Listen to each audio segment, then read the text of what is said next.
First game of any kind for the 24-25 season. Welcome to the 2024 Prospect Showdown Game 2. Hey, everybody, I'm Rick. Welcome to Talking Habs.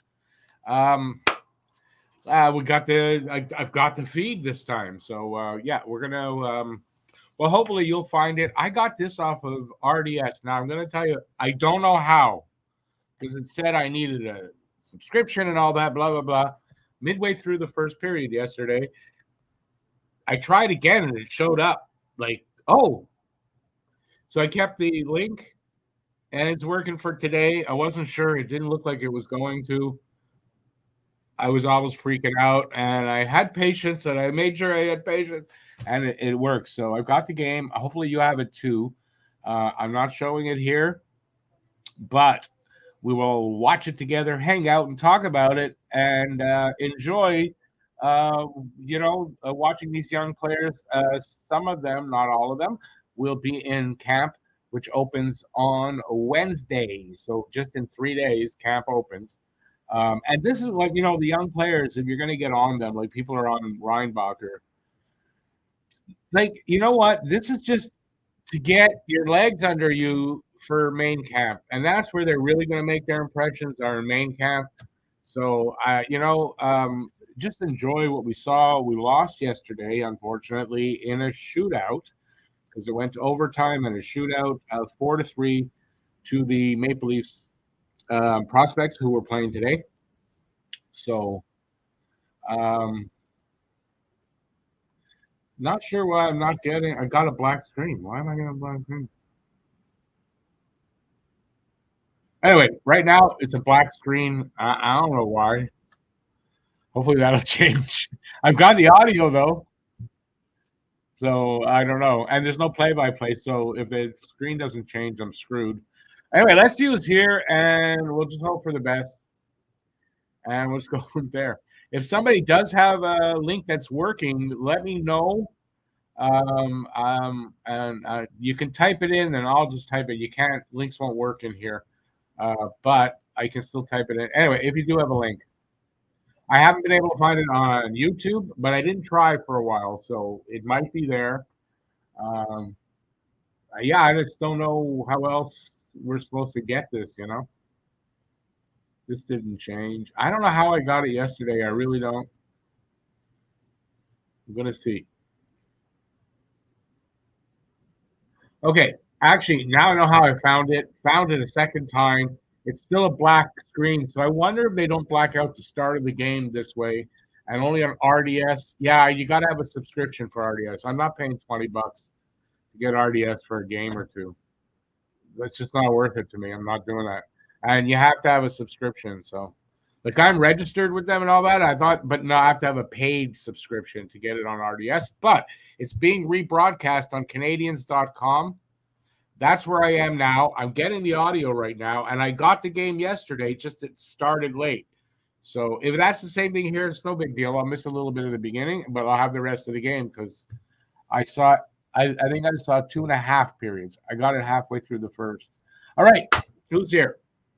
Aiken leads off, and he's talking about Demidov, and there's some highlights out there from the game in Russia today, and Demidov looks like he's definitely going to do fine in the KHL. I think he's cementing a spot now with SKA, and I think he's going to force their hand, and they've got to play him. He's got the right attitude, and he works hard, and he produces. So that'd be great, What is Hage upside? Second line center. Puts up decent points, helps out his line mates. Good puck carrier, fast skater. Easton Cowan also impressed me begrudgingly yesterday, yeah. And that other guy that's Minton, Fraser Minton. They were both really good. I thought Easton Cowan should have got the first star, not Fraser Minton, but that's me. Robert Thomas type of player. I don't know him well enough to know if that's 100%, but I mean, I'm okay with that for Hage. Hey, and that's Red. Hey, Red. Hey, Wonderfield's here. Yeah. Okay. Yes, I'm gonna get it. Don't worry. I've got it here. Now there's a picture, and I think I'm gonna get the whole thing. Not that worried about it. It's where I watched it yesterday, and I got the feed, so I'm gonna get it. Jordan Kiru, I've heard that already before. I don't know if it was from you, Aiken, but I heard that. Uh, Aiken, it's not black for me anymore. It was, and now it's got at least something on there, and it'll change to the game in a minute.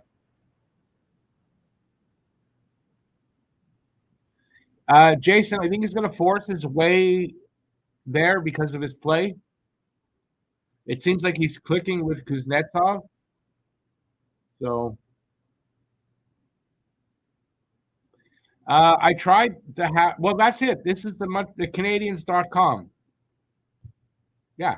So anybody wanting to know where? Canadiens.com, Canadien with the E, not an A. That'll get you to where, and you just click and boom, it's here. The difference here, I'm not sure on RDS if you got all the commentary and stuff. Here, you're not going to get that. You're going to get very little. They'll announce the goals and the penalties. That was all I got basically yesterday. And that's fine. I don't need everything. It's a little different not having the play-by-play, but it's fine. Going to sing the national anthem. Look at that. Oh, and it's a full game. 3 full periods with intermissions. So it's longer than I would have thought yesterday. I thought it was going to be an hour and a half, and it was 3 hours, a little over or right around there because they went to the shootout after an overtime. So,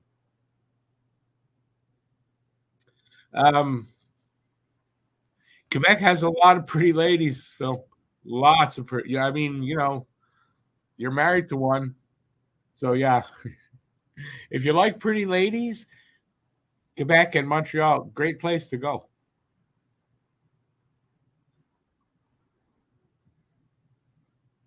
There's an echo. I'm hearing an echo when she's singing.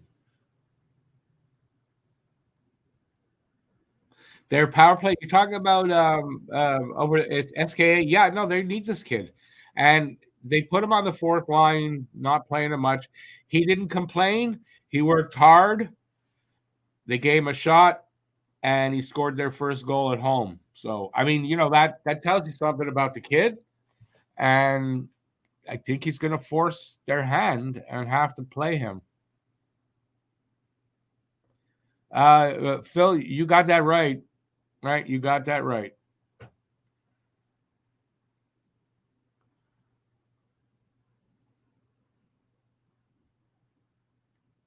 And ladies that aren't as pretty are still good people too, and great girlfriends and all that. Let's not put down the not as pretty women.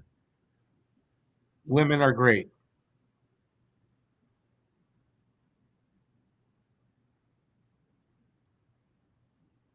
Definitely got the game because I see them on the bench there getting ready to drop the puck. It won't be long. They're showing Florian Jackeye. There's Luke Tuck. I know some of the numbers. I'll do my best, but it's not like on Toronto. I know Cowan and Minton's number. I don't know anybody else on Toronto City. I don't. That's it. And for Montreal, I know some of the players, and then there's some not call ups, tryouts and stuff like that. So anyway, do my best. Number 88 is Luke Tuck. Number 60 is Florian Jackeye. Number 34 is Tyler Thorpe. They're underway, by the way. Number 42 is Angstrom. 24, obviously, is Mayu. 64 is Reinbacher.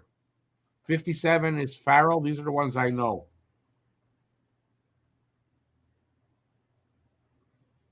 So far, I mean, they're underway. It's nothing big happening. Montreal's in the offensive zone.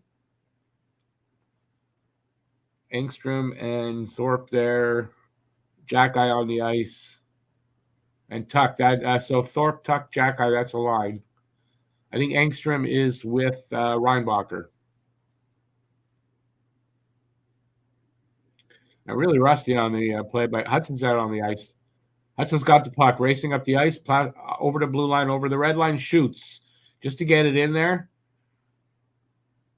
Hudson was good yesterday. It wasn't perfect. And you can see where, like, in the defensive zone, he doesn't look the same. Like, you can see he needs some work there. But he's fine. He's adequate, which is all he needs to be. But when it comes to getting past our blue line and onward, I mean, the kid has – they just scored Toronto. The kid has a nose for the net. Mayu was right there. So it's 1-0 Toronto. Somebody scored. They'll announce it. I'll tell you. Okay, so shot from the left side. I don't know if the goalie made a save on the pad, but there was a little rebound. There was a Toronto guy right there, and he put it in. Best I can do on that. Aiken, did you see my short? That's my thoughts. He signed with the PTO with the Leafs, and I laughed. And I laughed not because I don't like Max Pacioretty necessarily. I just laughed because, like, really, Pacioretty's the answer over there. Like, I don't get that. I mean, anyway, it's just a PTO, and I'm a Leaf hater, so But really, realistically, if they sign him and he works out, and that's a boost for them. So I don't think that'll happen. He may sign. I don't know how well he'll do though, but I just thought it was funny. So I heard that was my actual reaction when I read the story. I didn't know if I could pull it off redoing it, and it did. It worked. If anybody hasn't seen it, I have a short out there.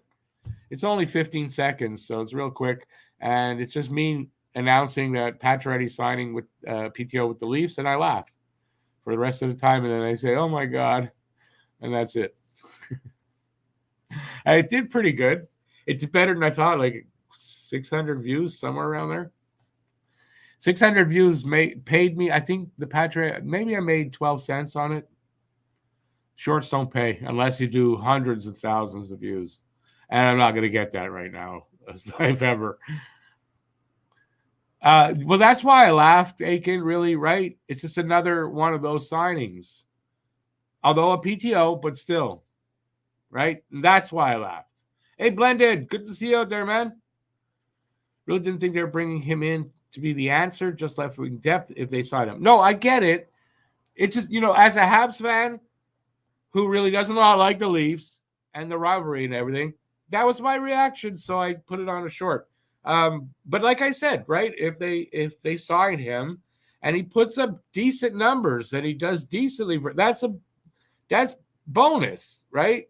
It's just, will he be able to do that? That's all. So I thought it was funny. But I mean, I get it from the Leafs' point of view. Really, I do. He'll be cheap, and he's got lots of experience, and it's not a bad thing. But yeah, right, Aiken, the Achilles tendon. He did it twice. How much is left of him, right? Conservative, how's it going? No, I did not. I mean, I don't think I'm not spending $300 on a jersey, unfortunately. I wish I could right now, but I can't. What is Demidov's ceiling? In my opinion, 100-point player, superstar, winger, maybe center even, and just a guy that drives the play and produces. So I think 100 points I think might be his ceiling. I think he can get there. I'm not saying every year, but 80 to 100. I mean, the kid, listen, we're worried about what does he look like in the KHL with men. Well, everything I've seen so far, he looks good. Playing against men's not going to be a problem for him. So is he as good as he looked in the MHL? No, but it's not that far off. It's really not. And that's a sign of a great player. Like Michkov on Friday for the Flyers. Looked good. Even did one of those poking at the side of the net. And I thought, he's got balls. He's got the hands to pull it off. And he's got the drive and he's got the skill and the determination and all that. It's going to be a good player, Michkov. No doubt. But I think Demidov has, that and a little more too. So we'll see how that works out. But, it's going to be like Ovi and Crosby. Both great players. And Meach got 5'10", 190, I think 190. That's not bad. 5'10", on the small side, but he's got the body and the weight and everything. He's going to be fine, I think.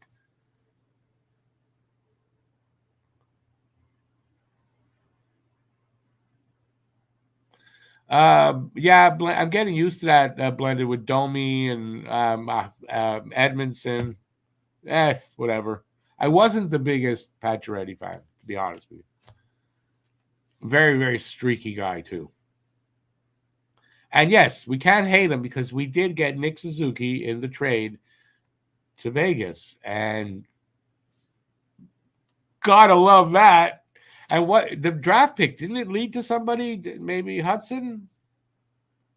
Because we got a pick, a player, and Suzuki, if I'm correct. All right, Hudson with it. Drops.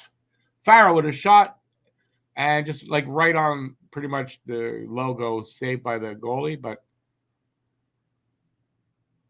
you watch this game, Hudson's going to look good. He looks good. Here, they're showing the replay. Nice little drop pass. Thing with Hudson is you don't know what he's going to do. He's got so much skill and all that and moves, and it's hard to tell what he's going to do. What about a replica jersey? Yeah, not right now. It's not right now. We'll see how the channel does, and once we're getting some growth. I don't know. Yesterday, I picked up 25 new subscribers. Did not have a video out, and cannot tell which video brought the 25 new subscribers in. So I thought, okay, it's bots, which happens. They still haven't gone away. I lost one, but they still haven't gone away. And I thought they'd start to go little by little, but they're staying there. So I don't get it. So channel's growing. It is the beginning of the season, and sometimes that kind of happens where people coming back into the fold. Oh, yeah, I remember this guy, and they subscribe again after unsubscribing for the offseason. People do that. So I don't know, but it was good news. I'm getting close to 3,900. My goal is to hit 5,000 sometime during the season or by the end. With all the stuff we're doing, and I think we'll hit that. I feel good about it. And yeah, we'll see. T-shirts, if you guys want to buy some T-shirts, they're available, by the way. T-shirts, all you got to do is send an email to the email in the description of all my videos, talkinghabs@gmx. That's gmx.com. If you want a T-shirt, you do live in Canada, because right now only in Canada. Pity. And I'll tell you how to do that. And if you want to know what they are, when Matt Greer gets here or you see him out here, ask him, because he has bought one, and I am wearing one.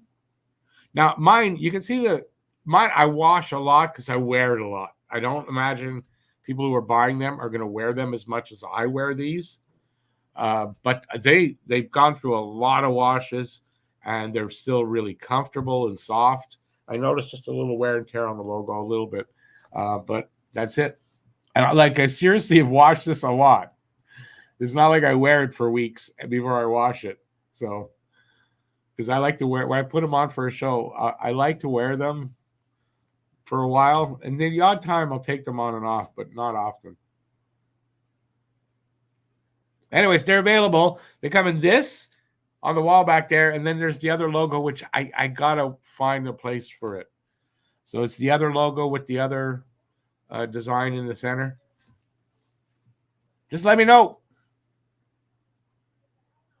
And Lucas got one because Lucas won. And then I send one out to Sean. But Lucas has one. It was delivered to him in person, as a matter of fact. And so Lucas has one as well. So Lucas can speak on whether he likes them. I'm not sure if he's worn them or not, but I kind of imagine he has. Because he's had it for, I guess it's been over a month, Lucas? Like maybe 2 months? Anyway, so there you go. I literally, most days, especially season, I'm going to be in these most days because of all the shows and everything. Cole Caulfield will be wearing number 13. I've got the number 22 there. I've been asked if I'm going to change the number. I'm not. Lucas is very comfy. It is. The material is really nice. And he has the other one, I believe, right? He's got the other one. He's got the logo that's on the other one missing. I have a Habs logo on the one Lucas has, but I didn't sell it. I can give those away. And the other one doesn't have the Habs logo because that I wouldn't be able to sell them. That would be illegal to use their actual logo.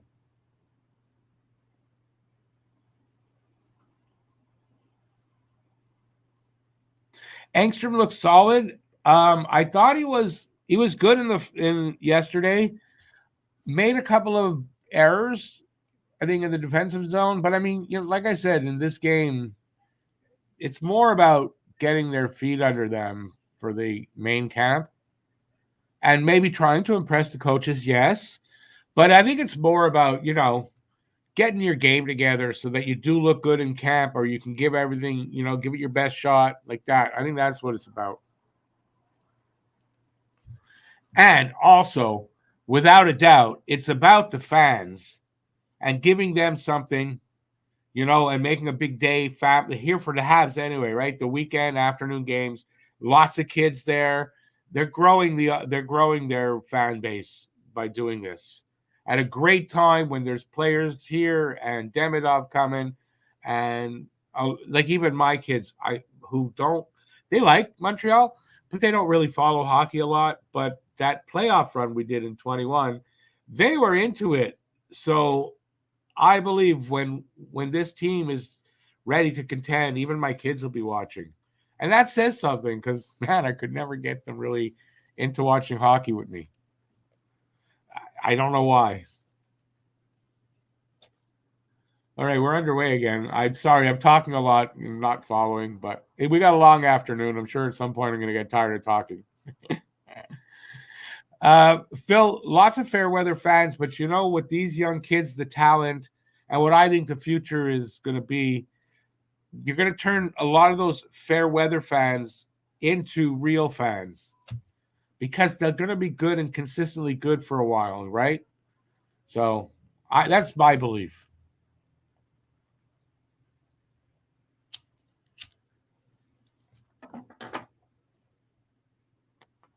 Penalty to Montreal, I think. We'll find out, and they'll actually announce it. Cross-checking.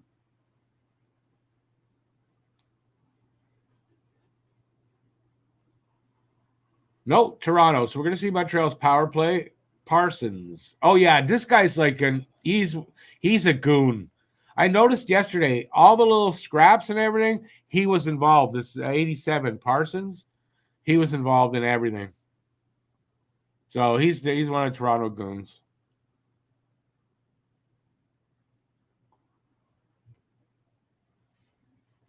I mean, he might be a good player too, and just one of those tough-ass guys. I don't know, but all I saw was the Goonie stuff.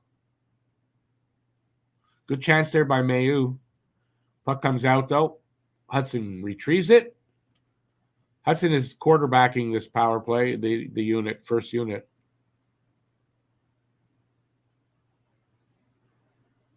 There's no doubt in my mind Hudson is going to get that look in camp, definitely as the first power play unit quarterback. Very least, maybe because it's his first year, he'll have the second unit, but he's going to be the quarterback on one of the two units for sure.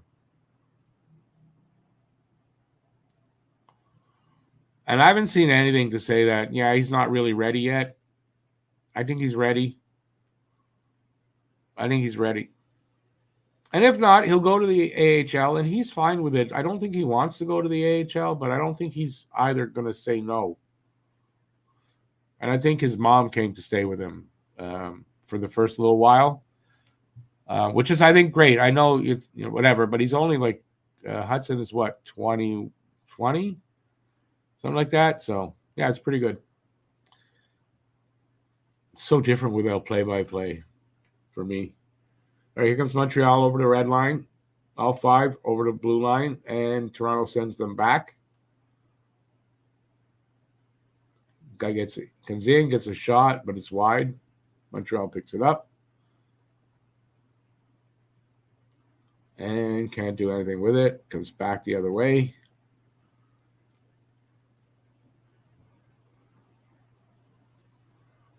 '76 is Davidson. Jared Davidson, by the way. So there you go. That's another guy you'll notice out there.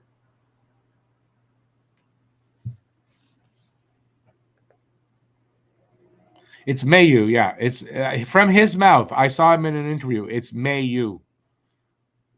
Exactly how. No, it isn't, Phil. From his mouth, it's Mayu, not Mayu.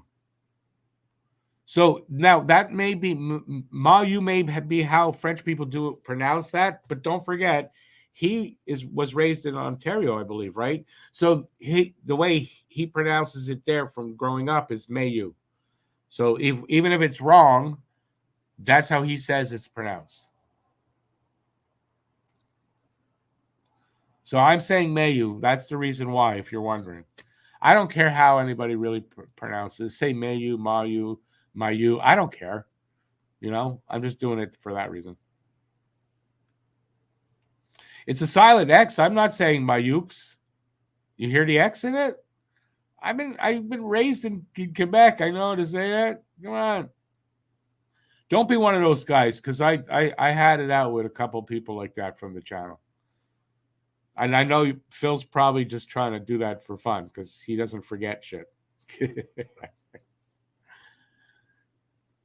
going to get a fight? No. Oh, that was something I forgot to mention.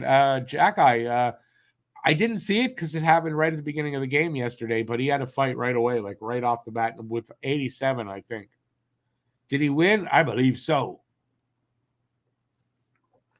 Getting another cross check?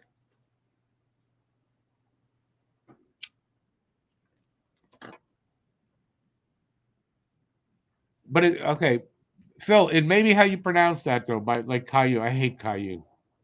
What a horrible kid, Caillou. We didn't like having our kids watch anything with Caillou. He was a horrible little bratty kid. Never listened. Not something you want your kids to read, in my opinion. Mark, it is 1-0 Toronto. We're getting a power play here. I just don't know for who.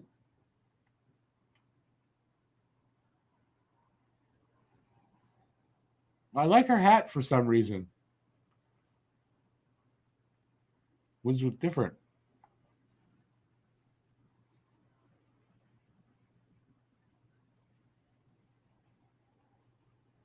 Hey, Red, awesome. The Drummondville voltage. How do you pronounce voltigeurs? That's how I say it. Voltigeurs. It's probably got more English like accent in it, but I think I'm close. I've been to Drummondville twice, 3 times when I was doing delivery. I mean, a few times anyway. So not very much experience. Like I don't know Drummondville very well, but I've been there a couple times, 3 times, something like that. I didn't see the arena there though. I wasn't anywhere near that.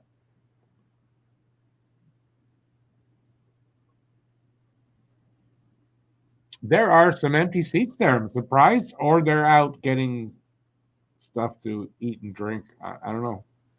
Seems like there's some empty seats. They just did a wide view. It looked like it to me. Voltage, yeah, okay, but I'm saying that. It's just that's my English accent, but I'm saying voltigeur. Now that voyage, no, that's voyageur. Voyageur and voltigeur is not the same thing. My opinion. Yeah, I don't know how the team is doing over there. Honestly, I don't follow the queue that much.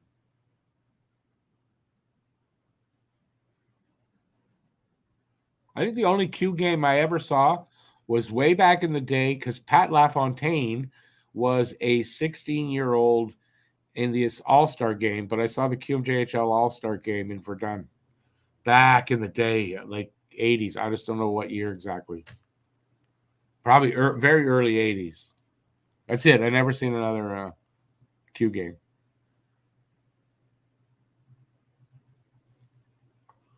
Thank you, Phil. I thought I did. It's like 2 words I can pronounce. And I might say Savard, not properly, but I grew up listening to Serge Savard, and that's how I heard it. So, got to excuse me. And then, therefore, Raphael Harvey Pinard, the D's gonna be in there. I can't help it. But it's not like I'm bad. It's not horrible. It's not like you don't know what I'm saying. Whoa, nice chance there, but I don't know who it was. Good save by the Leafs goalie. Yesterday, the Leafs goalie was good. I think Montreal should have won yesterday, personally, but the Leafs goalie was really good.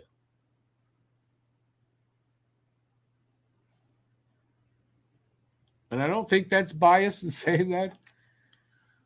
Some good pressure here in the offensive zone for Montreal. Engstrom's got the puck right now to, was it that Reinbacher? Where's Reinbacher? Over there, Reinbacher. So it's a power play here, eh? It looks like a power play setup. They raise the six. They score? What did they raise the six for? No score. Oh, Philip Mayshar, by the way, is 46, if you're looking. Number 46, Mayshar.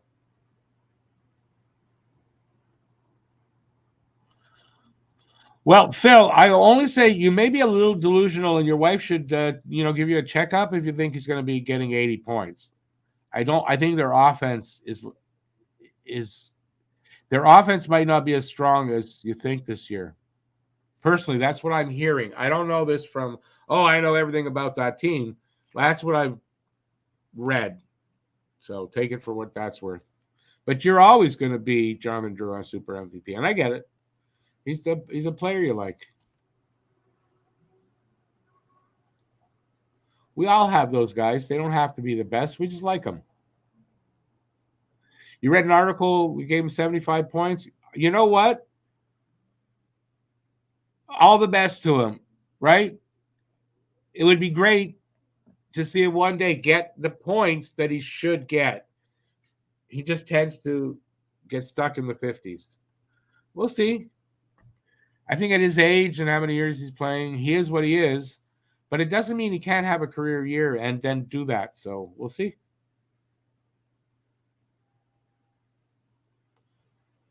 That could be his career year. But he's more than likely going to be in the 50s, which is not horrible, right? A player getting 50 to 60 points, not bad. I wouldn't throw one of those out, except if they have an attitude problem. That's it. And sometimes they don't fit. If they don't fit your team, you're not a fit. You're not a fit.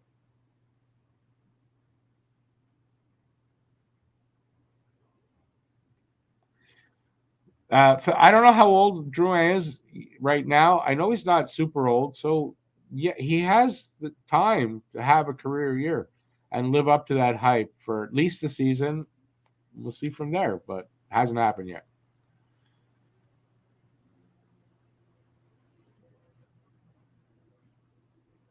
A little pushing and shoving there. Number 67. I don't recognize him, and I don't know who he is.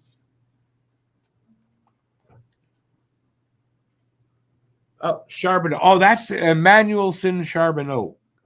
I believe he is a tryout. He was invited. I don't know where he plays. I imagine in the queue.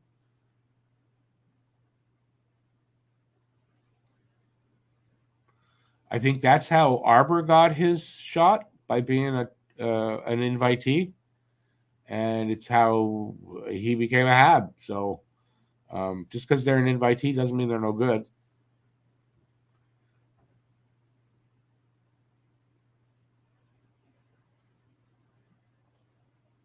I have no idea what time in the period it is. There's no clock. There's no shots. There's nothing. They don't give you anything here for free.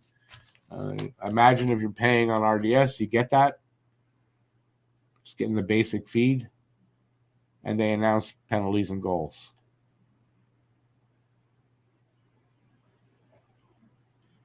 Okay, here comes Montreal, carrying it up the ice. Mailloux fires it in. picked up a Tuck. I think tried to pick it. Somebody with an 8. I don't know if it's 88. Couldn't pick it up. Beck got it. Let's see. Comes into the offensive zone. Farrell couldn't really corral it. Hudson's trying to, and he can't. Spins around, intercepts a pass immediately on the offense. Farrell just couldn't catch up. A little bit of a little pass up there. I don't know who from who, and Farrell just couldn't catch up to it before it got to the goalie. So, but good work there by Hudson intercepting that pass. And that's the kind of thing you're going to see with Hudson, right? He's a smart kid, and he reads plays really well. And here, where he couldn't really corral the puck, and it did get away from him, he didn't give up on it and intercepted the pass and immediately spun the other way, and they were on offense. So if he can bring that to Montreal this season, it's going to be awesome to see. And we saw him in 2 games last year against NHL players, and he looked great, and I don't think that's going to change. So you may look at it here and go like, he doesn't look as good as he did against the NHL competition, but I'm not worried about it. I mean, that's how I see it. It doesn't. I think I'm in the minorities. Everything I'm reading, he looks great, and he does. But I see some things, but I think it's just because it's rookie camp.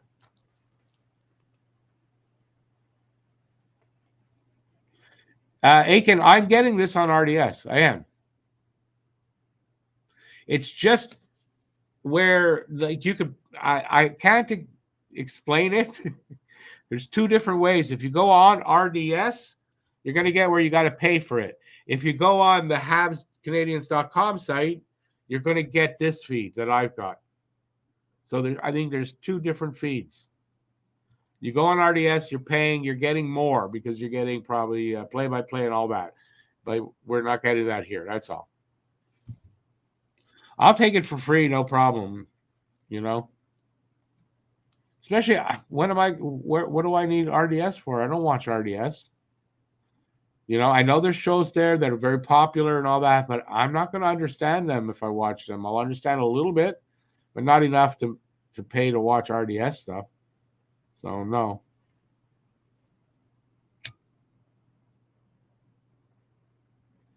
And the only other time I'd have to watch anything on RDS now is development camp at the end of the season after the draft. But I think that's always free because I get that stuff.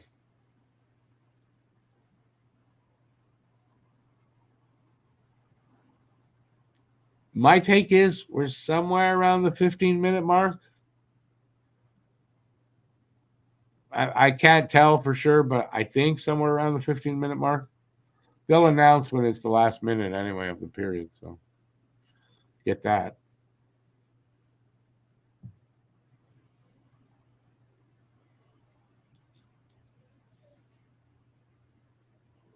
From what I'm seeing, because I'm not following close enough, but from what I'm seeing, every time I look, it's pretty much they're in the Leaf zone.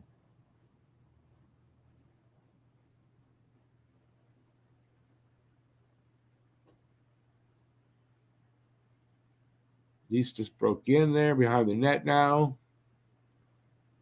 Good defensive play by Montreal so far. Puck's out of the zone.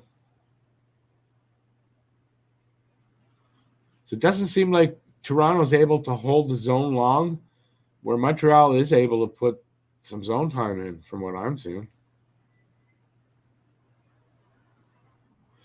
And when you look at the roster for the Leafs, I have it.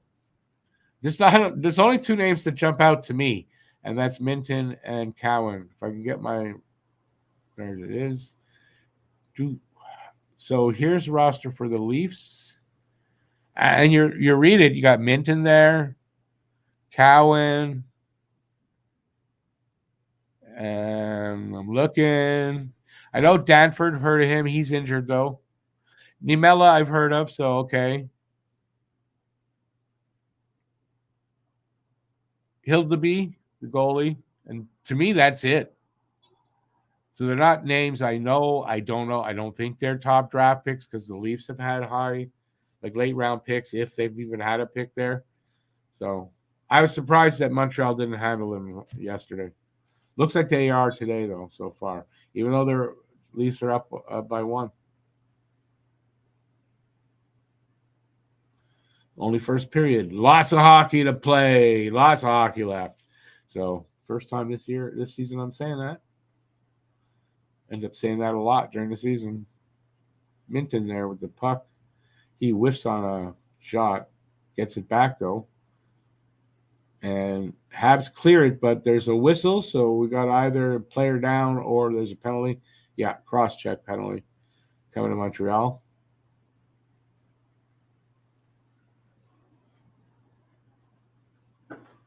Cross-checking.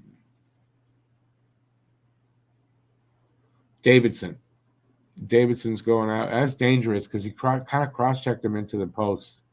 Yeah, that's not – I don't like that. From behind into the post.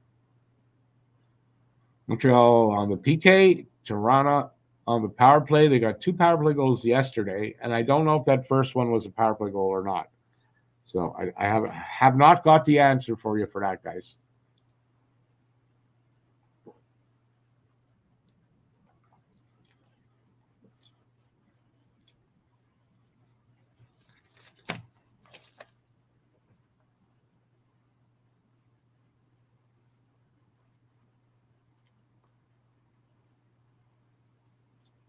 Leafs moving the puck around.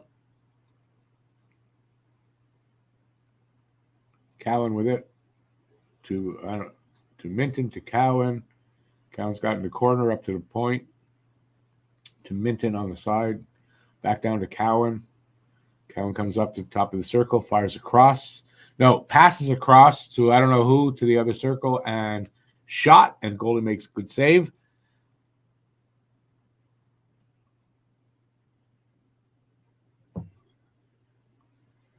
Yeah, I don't know who it was took the shot. Can't see the name there. But a good pass by Cowan. That's the kind of movement you need on your power play, right? You got to have some cross-ice movement. If you don't, goalie's going to stop you. You got to catch him moving side to side. I'm not saying it's the only way to score in the power play, but your power play needs that kind of movement to keep the goalie, can't let him get set too much.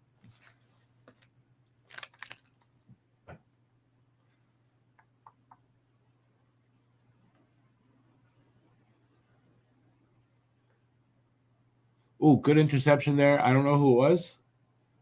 93, I don't know who that is, but to send the puck back in. And now here come the Leafs over the lines. Cowan in the corner trying to retrieve it. Sends it up to the point, or to the point. Back down to Cowan. Cowan comes up to the top of the circle. Gives it over to, I don't know who 33 is. That guy gets a shot, save. They get the rebound. It's back at the point. Back to Cowan on the side. On the right side. Cowan back to the point. Back to Cowan. Shot. Wide, though. Comes back the other side. And almost intercepted by Hudson. There was another shot by Cowan, saved by the goalie. Cowan has it back. Up to the point. The guy was dropped down a bit. Takes a shot. Hit a body. It's in the corner. Behind the net now. Oh, a nice little attempt there by the Leaf guy, but it hit the side of the net. Montreal picks up the puck. And they almost broke it out. They still have the possession, though. Spinning, and you should get the puck out, maybe. They're changing up, though. So my thought is that the power play is over. I can't tell from the view how many guys are on the ice. But the way they're carrying the puck, I think the power play is over. They're in the offensive zone already. And Toronto breaks it out. Last minute of play in the first period. So we're almost at the end of the first.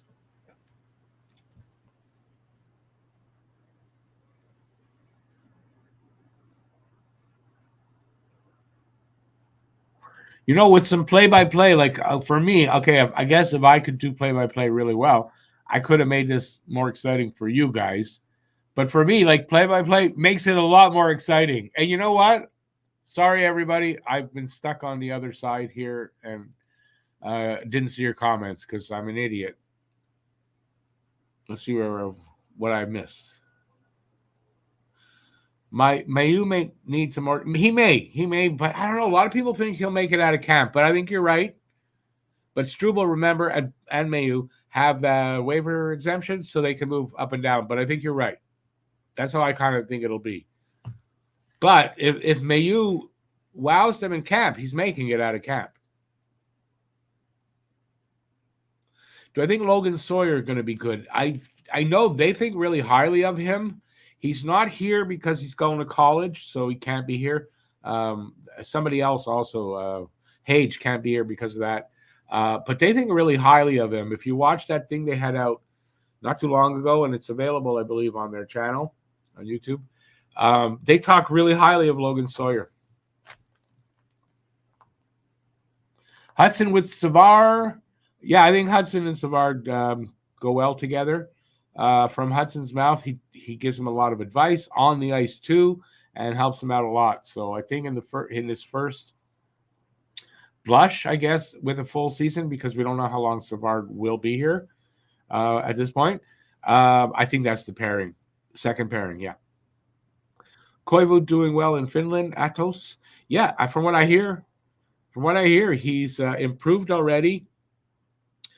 From the scouting reports that you've read on him, going into the draft, he's improved. He's doing well. He's got like at least 3 inches on his dad, which is pretty good, And so I think he's got a shot. I think the people who are in the know think he has a shot to play here. It's just probably going to be give him 2 years or so, What's his upside? Honestly, I don't know. I honestly don't know. I don't know if it's second line center or not. But yeah, I don't want to make up something to answer that. And I'd rather just say I don't really know.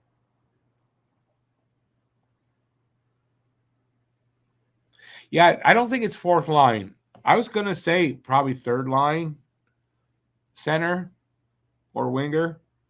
But I don't really know. So do I like Marty Lapointe? I didn't really care about him as a player either way. I like the job he's doing.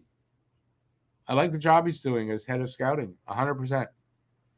I got no complaints about their scouting and their drafting. So, hey, Bye-Bye, awesome, dude. Awesome. That really is cool. Bye-Bye's got his Caulfield red number 13 jersey. Yeah, it's cool. I mean, if I had, well, I didn't buy that one. It was a gift from Guru. But if it was later, I would. But I got a Caulfield jersey. I don't need a 22 and a 13. Actually, I want a Nick Suzuki is what I kind of want right now, or Patrick Laine. I go with either if I was going to get one. Hey, Joe! Wow, Joe joined us early. That's early. Get some coffee, Joe. Welcome from the other side of the world.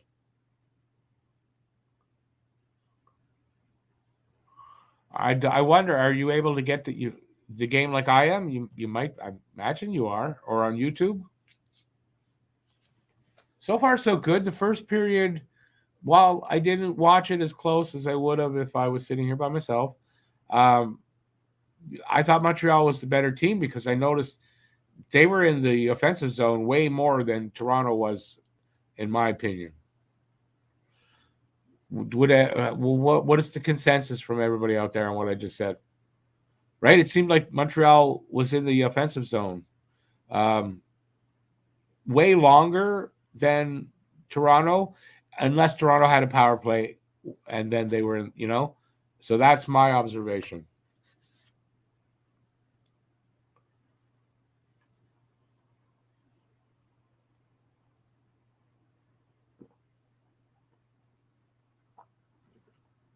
I believe it's at least a 15-minute, but I think an 18-minute intermission. So we got some time here. Zachary, it's 1-0 for you guys.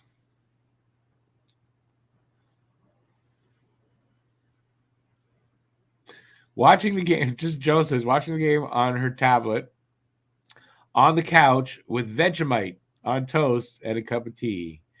With a Vegemite sandwich. Yeah, Vegemite is something you got to. It's an acquired taste. I used to work with an Aussie, really nice guy, Paul Ferguson, and yeah, he used to tell me about a lot of stuff. And he said Vegemite, you don't put a lot, and you got to acquire the taste. If I'm correct, he didn't really like it. But I could be wrong on that. I just remember him saying it's strong. You don't put a lot on a piece of bread. We got more ozone time, but Leafs take their chances. Well, what do you mean by that? They make the most of their chances, or they like to take chances? Zachary, Easton Cowan looks really good. Minton also. You got two NHLers there, in my opinion. And if you look at the roster, they're the only two good ones that stand out. Yet, listen, they're taking us on, and we're not beating you soundly, that's for sure, at all, right? Seems like today, though, we've got the better of the play overall. That's how I look at it. But I think, your future with prospects is not great from what I can tell. You may know better than I do. That's true. But that's what I see from a Habs fan's point of view. But definitely Easton Cowan, you hear a lot about him, especially last year. I heard a lot about him. And I know he's young, and he wasn't able to, wow everybody in the NHL necessarily. But, man, you see him here, and you go, yeah, this he's good. There's no doubt. Chadwick is good, too. Greb Yankin was good in KHL last season. Fell off in the playoffs. Yeah, see, I just don't know these guys. So, like I said, I could be wrong. But I know Leafs haven't had a ton of draft picks over the last few years. And, finishing high in the standings, you're going to not have the same talent level. But as I said, they're handling Montreal okay so far, even though maybe Montreal's in the offensive zone a little more. Leafs are up 1-0. That's what counts.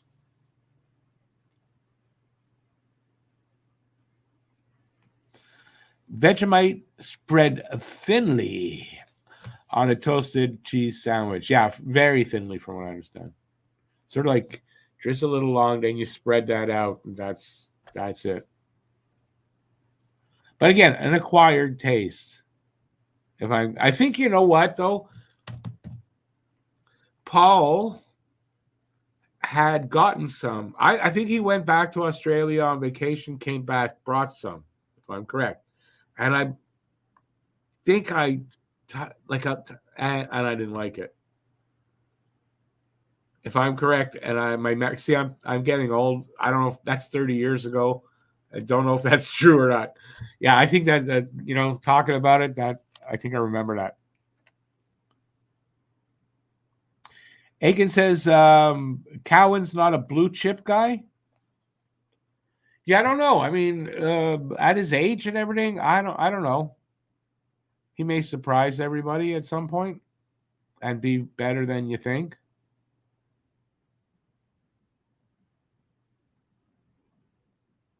They have decent prospects for a contender, says Aiken as well.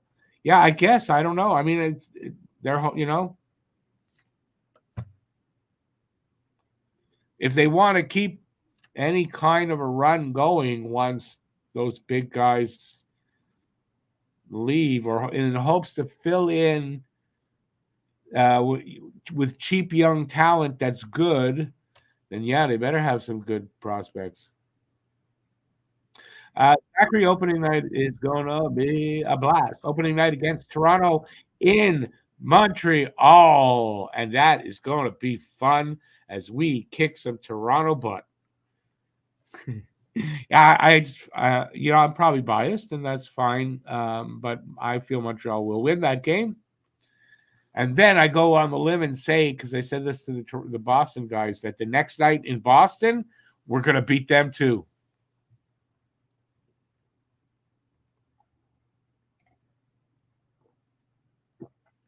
Just setting the tone for the season, man. Set the tone.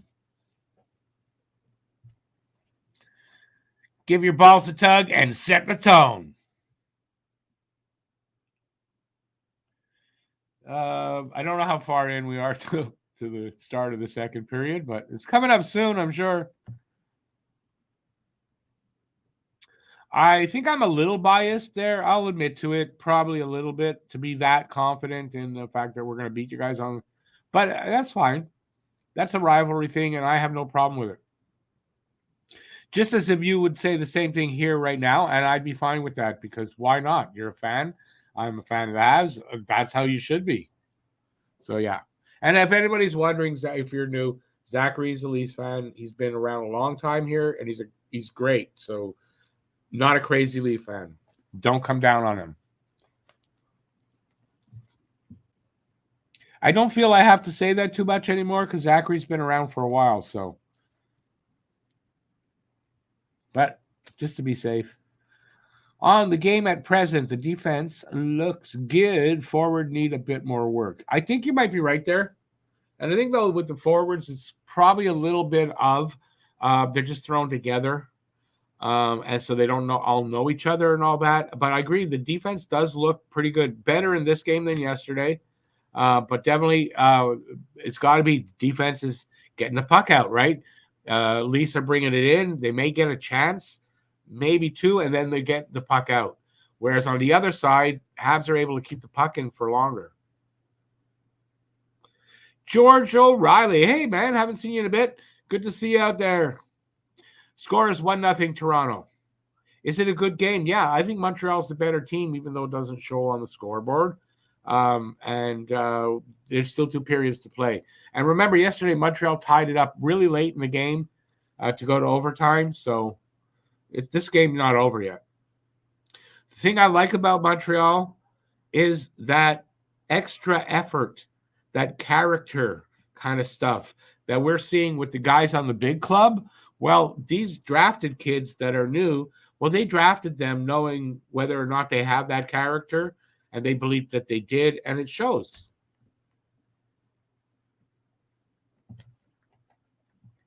Florian is playing. Yes, he is. So is the other guy. You're a tough guy, 87. Parsons.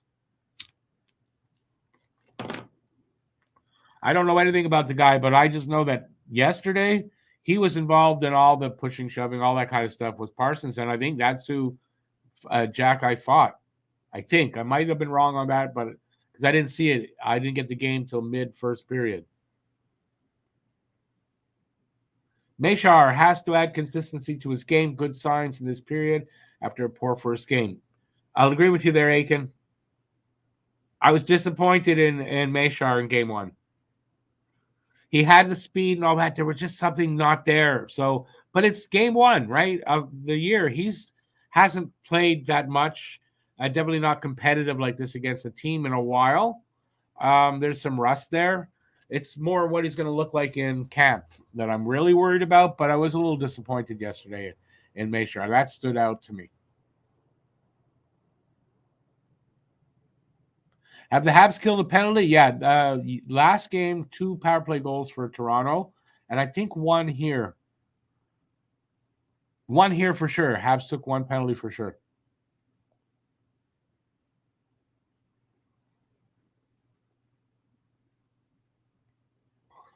Zachary got me corrected. It was Chaz Sharp that Florian fought. Okay. But I noticed 87 involved in all the pushing and shoving and little scrums. It seemed he was always there. My eye caught that.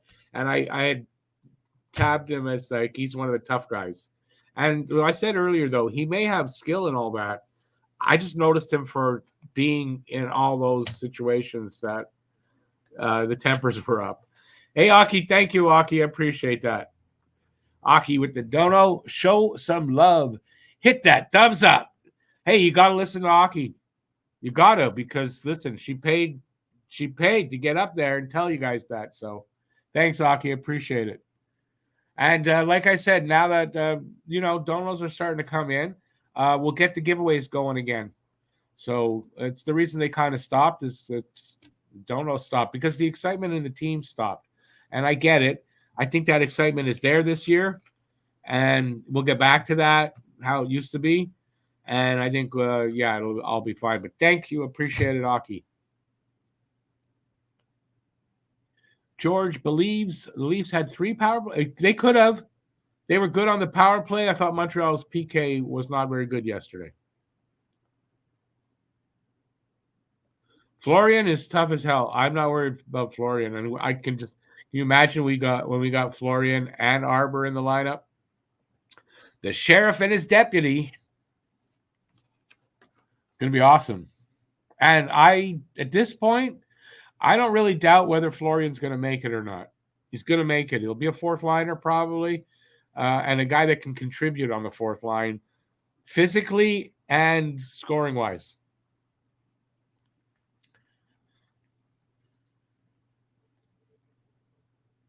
I picture some poor guy in between the 2 Jackeye brothers, each taking a turn with a punch, each taking a turn.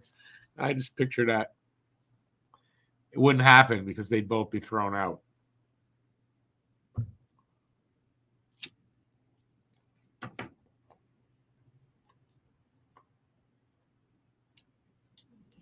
Second period should start soon. They're doing a look through the audience and everybody gets to see themselves on the screen. They do that a lot, really promoting Family Day. It's kind of annoying as an old adult, but I 100% understand it, and I think it really attracts families, and you're just creating fandom for the future with these young kids that really have, can really be impressed with what they're seeing and just be fans. So I think it's a great thing. And, Habs know how to do things right. This management group has gotten back to doing things right.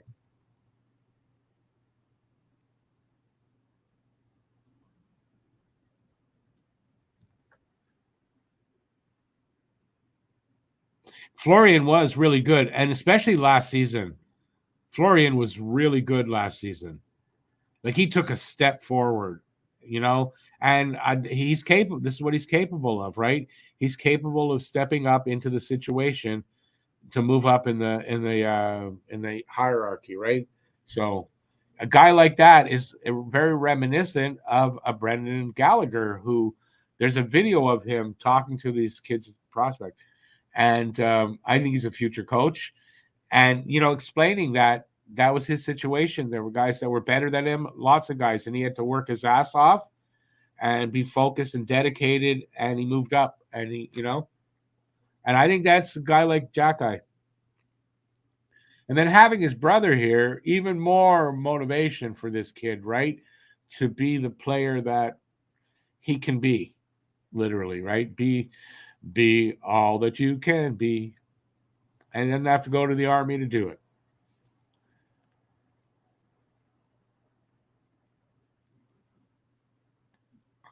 Shots are 15-8 for Montreal. They've been most of the time in the zone. Are you getting the actual feed where they're showing you that?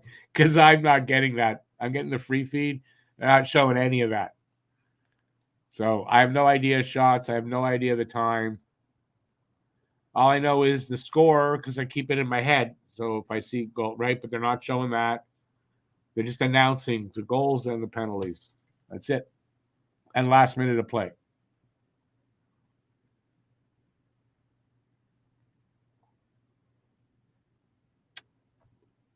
I don't know who scored the goal for you guys. Honestly, I don't. Does anybody know who scored for Toronto?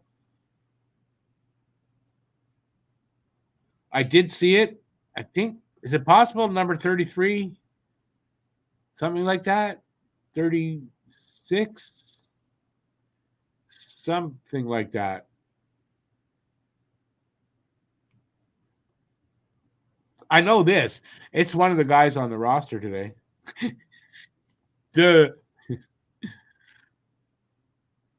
How many of the Leafs play in the AHL? I don't have the answer to that. You gotta ask Zachary if you want to answer that. Be my guest. Well, I mean, Cowan and Minton when they're not when they don't get shots with the big team.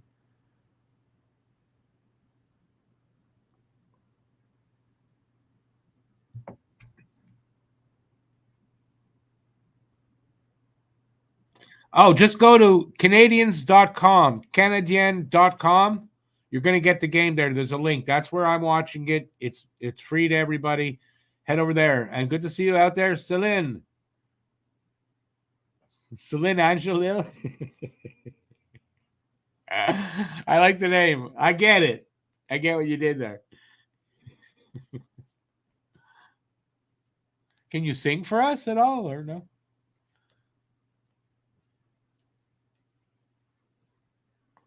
But yeah, head to Canadien.com. And you can't miss it. It's going to pop up right there. You just click it and you'll be right where I am. So we're underway in the second. There's a whistle. They're showing Jack Eye right now. Jack Eye, number 60, if you're don't really know. Luke Tuck, number 88. And then somebody wearing a Suzuki sweater, and that's not Nick Suzuki. No. You have to. That's where I've got it. I'm right here. I'm watching it at Canadien.com. Window's going to pop up. It says watch live. Click that. You get what I got. If not, I can't help you. I don't know anywhere else to get it. Unless you go to RDS, and if you have a subscription for RDS online, you can get the game there, but you have to have a subscription. And you just have to go to rds.ca.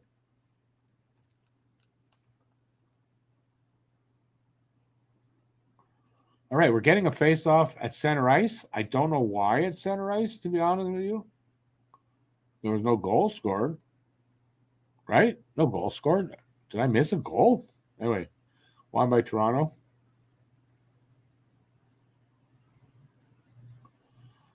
Yeah.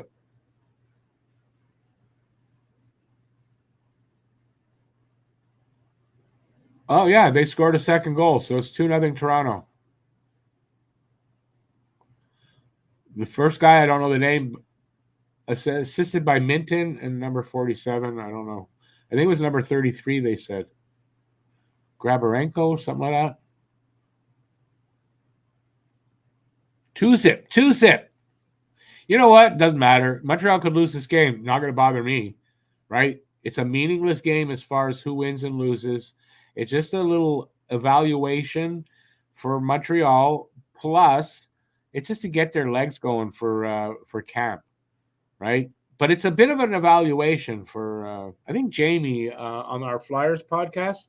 We recorded it today, and he was talking about this. The Habs management and scouts and all that. They're looking for certain things from these guys to see if they've got that right attitude, all that. That's something they're looking at. And these guys got to get their legs under them for camp on Wednesday. So it's a bit of evaluation. But I mean, the winning and losing doesn't matter. It's how they play, and they're playing pretty good.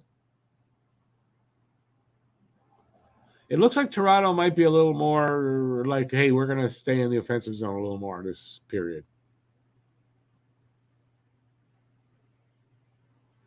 And their confidence has to be up a bit now that they're up 2-0. But I think it was similar last game. It was 2-1 maybe, or it was 2-0, and then Habs got their first goal. So it's just, there's time. Oh, hey, Derek. Yeah, I mean, even at main camp, right? It's a lot about evaluation and how they're playing, and they try see who they're, how they play with other, this guy and that guy on this line or that line, And for some of these guys like Hudson, Reinbacher, Mayu, they want to see if they've got leadership, if they've got what it takes, to play for the team this year. And this is where the evaluation for that starts. And we get to see some hockey. That's actual hockey. It's not meaningful as far as for the cup, but it's meaningful for these guys, right? That's what Galley said. You take this opportunity, you can make something of it, or you can go, I'm here, I'm happy, and just, and just ride with that, and you're going to be you won't make it. But if you make something of it, you take it seriously. Fight 94 for Montreal, and they're 87. I wasn't wrong. I don't know who 94 is though. Thorpe? No, he's 34.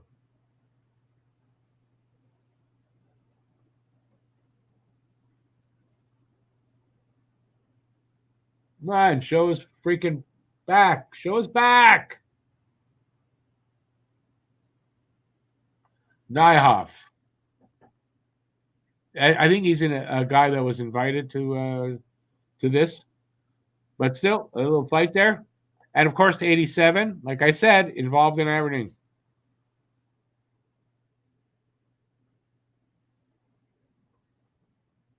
So I imagine we'll have offsetting fighting 5-minute, 5-minute fighting majors.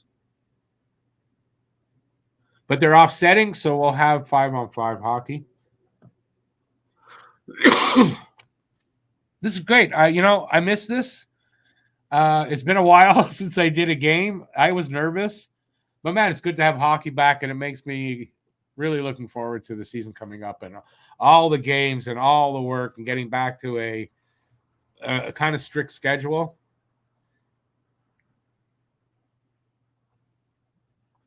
And I kind of think if this is exciting and all that, I just can't wait for the team, the main team. It's going to be fun. I think we're going to have a fun season where we're not going to lose all the time. And we're not going to go into games thinking, we're going to lose it. But I don't think it's going to be like that this year. I think we're going to be very competitive. Still young, make mistakes a bit. Montreal really putting some good pressure there on the power play, so they should be. No, they're not on. Oh, no, that's right. They're not on power play. Some good pressure there. And Montreal just another penalty coming up to Toronto. So it'll be 5-on-4, 4-on-3, 5-on-4. Mays cross checks Luke Tuck in the corner. All right, we got Hudson out there. The quarterback. See, for Hudson, it's just, especially on these power plays, get that. They want to see him at quarterbacking that power play unit. Give him some pointers going into camp. Okay, let's work on this, and this. That kind of stuff. Because they want him to be the quarterback as soon as possible. They need it badly. Drop pass, so they're doing that to Heineman. Heineman over to Mayu. Mayu back to Heineman. He rings it around. Picked up by Farrell over to the other side to Hudson. Into, I don't know who that is. Took a shot. I don't think it got to the net. Farrell with it on the outside of the boards up to the point. Hudson over to Mayu. Mayu, little pass over to Beck. That's Beck. Beck tried to get it back to Mayu, hit a skate. Mayu's got it up to Hudson at the point. Cross. Quick. Oh, that's few quick passes. Sorry. That was Farrell. Farrell to.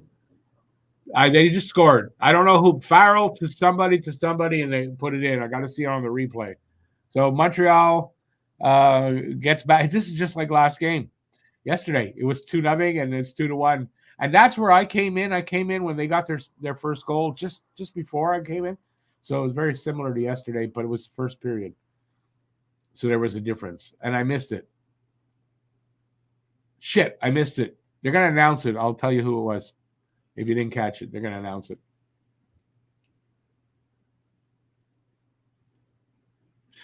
George, the showdown is kind of, you have a little group of who you're playing against, 2 or 3 teams, It's just Montreal and Toronto for this, so it's just the 2 games. Some teams are playing 3 games. It's all this weekend, and this is the last day. So I believe there may be a game on Monday for a team or 2, but that's it. So it's who your little group is, and you play them only. Heineman with the goal.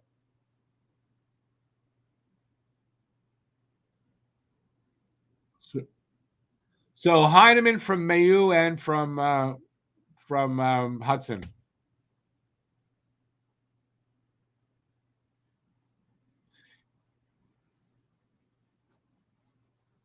What do you mean 2-2? Oh, here. 2-2. You're ahead of me. 2-2. Awesome. Davidson just breaks in from the left side, and I didn't see everything, so I'm going to see it on the replay. So I'm not going to look away like I can get caught over there. Let me see the replay. Reinbacher to 83, and then to, I don't know who 83 is, and then to Davidson. Savoie. Reinbacher to Savoie to Davidson. So Reinbacher gets on the board. Everyone said Reinbacher, no good. He doesn't look good. Reinbacher's game is not flashy. So if you're going to look at him and go, yeah, he's just so-so. But if you really look at him, his game is pretty good.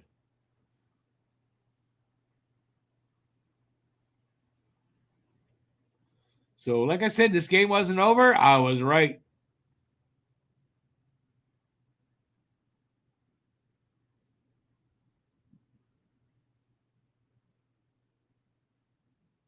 Well, man, put these Leafs on their heels. Let's get another one. Again, they're in the O-zone with, some extended time. But I said it, so that's when the Leafs break out.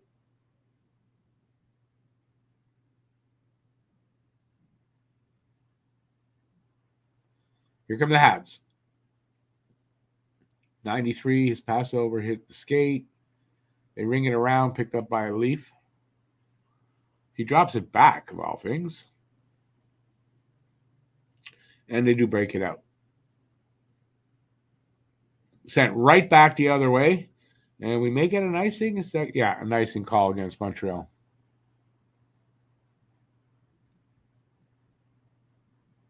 Hockey, just like the big team, right? And that, you know what that is to me, is not saying, well, these guys have learned that system. And they haven't, because they're prospects, not fully, right? It's the character thing, right? You go with character players don't give up in general, right? That's what part of the character is. It's showing that these kids that they're drafting have that. And, that's what a Habs player is. He's talented, can skate, and has character, and that they don't give up. But Toronto just scored. So it's 3-2. A lot of offense in the last few minutes. Yeah, they do say about 2-0 leads. It's not always true, but, Anyways, now it's a 3-2 lead.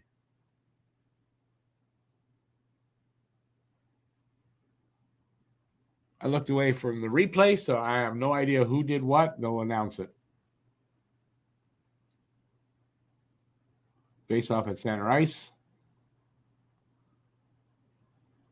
At least this time the music isn't so annoying. Yesterday the music was annoying in between face-offs. Or in between stoppage and face-off.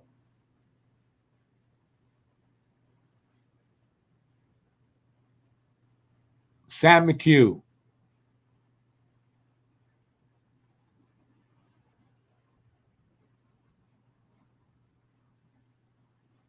All right, so McHugh assisted by 47 and 98. I'm getting, it's like an echo when the guy talks, so it's sometimes hard to figure out what he said for names. But I caught McHugh.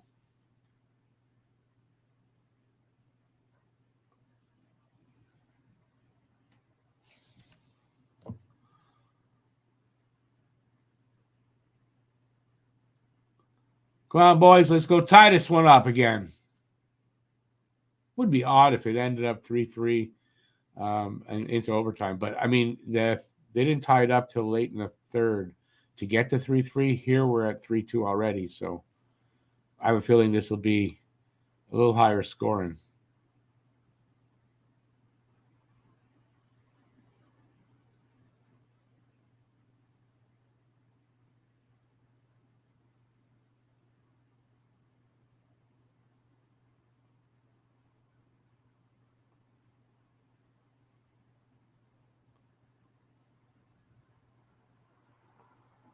Whistle.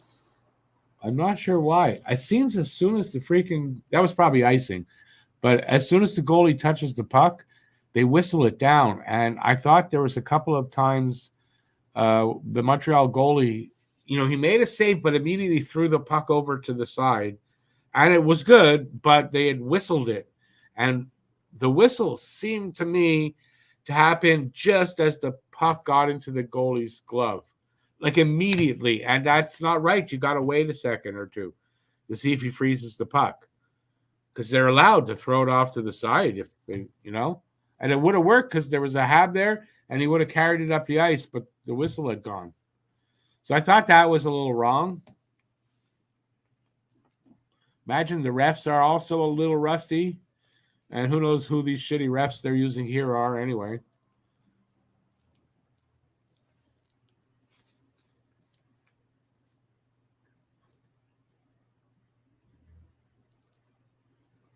Come on, boys, let's get it over there.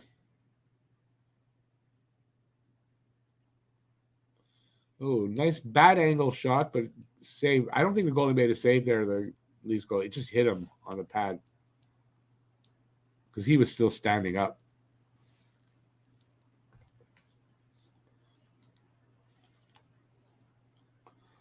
All right, a little ozone time for the Leafs. Can they do anything with it? Good hit there by Hudson on Minton. He knocked him off the puck, actually. Good save by the goalie. Twice, actually, on the Leaf guy. So Toronto getting some really good zone time here. Another shot at the goalie, save. He covers up, and we get a scrum there. Mayu and Minton broken up really quickly.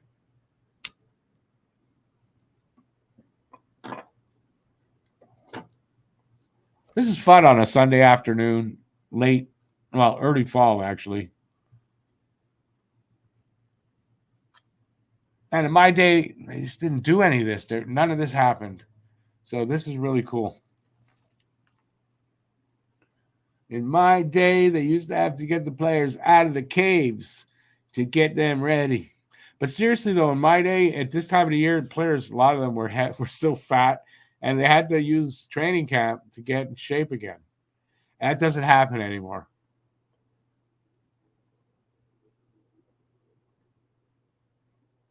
By the way, if you want a T-shirt, and I don't want to advertise for Tricolor, but Tricolor Sports, they got T-shirts for $10.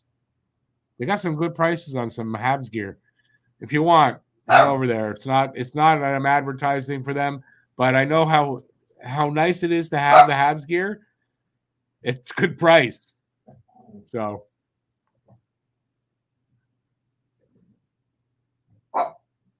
I bought some stuff from Tricolor. It's good. Good service. Quick. You don't wait forever for everything. My dog got a bark.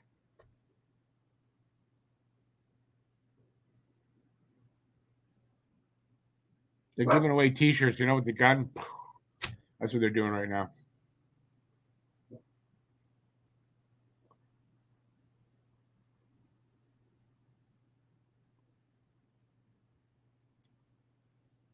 All right.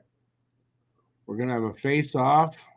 It looks like soon to the left. No, yeah, to the left of the goalie, Habs goalie. We'll see. They're not all lined up yet, though. They like to take these in little and they go around and show everybody in the stands. I noticed that yesterday there were a lot of breaks like that.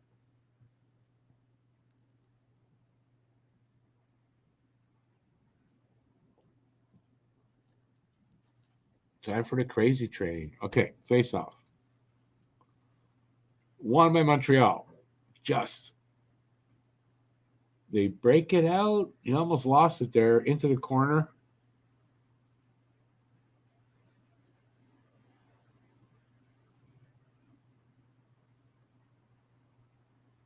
It's at the line, and the Leafs break it out. We give it away right away. Here comes Mashar. Come on, Philip, do something. Shot from the point, stop. Rebound goes to the Leaf. They break it out. Shot really wide from the Leafs. Along the boards, Habs get it out. Goes into the corner. Spiral after it. Picked up, though, by the Leafs. Oh, not really. Heineman knocks it back into the corner behind the net. Beck picks it up, sends it to the slot, and Farrell hits the goalie with the shot. Good chance, though, and a good pass by Beck. I think it was Beck. Did I say Beck? I said Beck, right? Oh, another chance. Heineman shot. I think hit the back of the backboard, so just missed. Puck came down. Habs are back in there. Beck sends it in. At least to pick it up. Along the boards, coming out with it, but given away right away in the neutral zone. Habs send it back into the corner. Heineman after it. He gets there, but he's hit hard into the boards. Habs pick it up, sent up to the line. Nobody there. They back up into their own zone. Cross the defensive partner up and out. They're in the offensive zone along the boards fighting for the puck. Comes back out. But Habs pick that up. Mayu over the line with it. Sends it into the corner. Rings around to the other side. But the Leafs pick it up off the boards. It bounced off the boards, and they come out there in our zone. McHugh sends it, tries to pass it to the guy at the slot. Got away from him. It's up near the line. They send it back in. I don't know who has it. Is that me? Hudson behind the net comes out. Skates up over the line, passes it. That's Jackeye into the corner. He loses it there. Oh, somebody tried to hit the guy, and he just flew right into the boards without hitting the guy much. That was a Hab that did that. Leafs have it in our zone now. Come on, guys, get it out. Habs get it out. Send it in, rings around to the other side. Nope, goalie stopped it.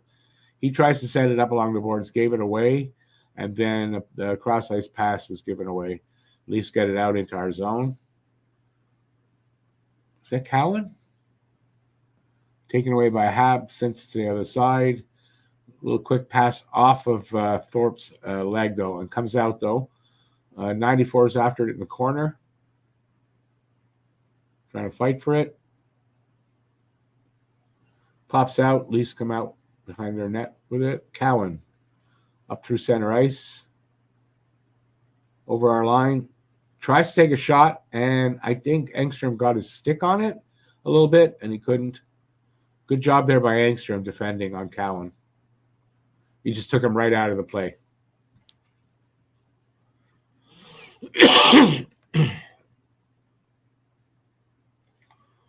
Habs, I think they changed up, so Leafs had it from behind their net to come out. Cowan's got it. Gives it over to Minton on the wing along the boards. It gets into the offensive zone. Cowan picks it up right in front of the net. Loose puck. Saved by the goalie. Leafs have it. 47. Walks the line a bit. Gives it to Cowan. Cowan shoots it at the net. Rebound off the stick of the goalie. Habs pick it up. They come out. 80. I don't know who 86. Savoie was in the corner. I don't know who 86. Riley Kidney. It centers it out to the point. There was a shot, hit somebody. At least get it out. Come through center ice. 61 carrying it along the boards up to the point. Shot went off a stick and went up into the corner. Kidney sends it along the boards to. I didn't see who picked that up. And right now, Mashar over the line with it. along the boards, kind of pinned there. Sends it into the corner, at least to the half wall. Leafs come up with it, and they come out. Sent up through center ice and picked up by Mailloux. Mailloux to his partner, Engstrom. Engstrom sends it up along the boards, and it gets into the corner. No icing because it touched somebody. Engstrom, nice move. No, was that Engstrom? Beck, nice move there. Mailloux on one side. Well, he's on the right side, and he loses it to a Leaf. Hey, I'm doing play-by-play. I don't know why. I usually do okay here in these games, even though I'm rusty, and then get to the big game, and I lost my play-by-play. Jeez, no comments in that whole time? Was that my play-by-play that good? Jeez, I feel good that everyone was enthralled, and they couldn't send me any messages. Or everybody left. One of the two. I don't think I can do the whole game play-by-play. I think that's a copyright problem. But if you do a little bit here and there, they don't bother you.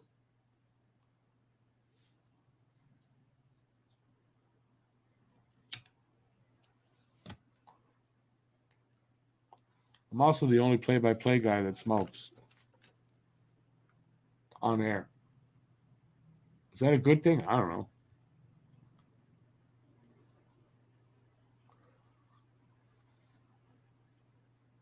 Kind of a lot of stuff, not a lot of action happening right now for the last minute or so. A little back and forth kind of stuff, but nothing really good clicking. We need something good to click. Here comes Thorpe over the line. Well, all of them. Tries to get to the net, taken down by two Leafs. Oh, big hit. I think Tuck delivered a big hit there on a Leaf. Knocked him on his ass. And we're going to get an offside here. No, penalty. So we're going to get a penalty for that. I'm pretty sure that's where the penalty came from. Slashing, I think.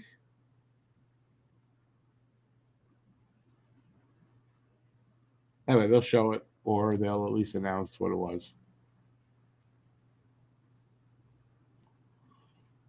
It was that's slashing, I believe.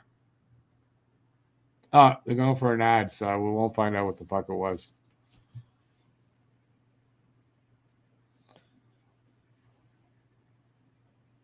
Hey, Joe, no worries. It wasn't directed at you. I kind of was joking just because there were no comments and I was talking a long time without really looking at you guys. So I thought maybe I chased everyone away. Who knows?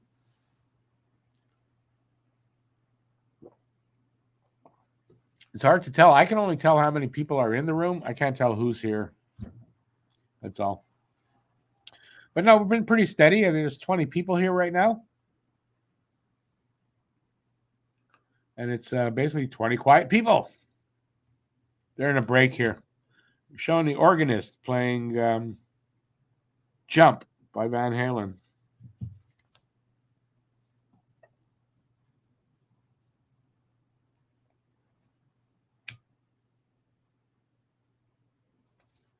I know it's my music, mostly. The older stuff, not the new stuff. I don't know anything about the new stuff.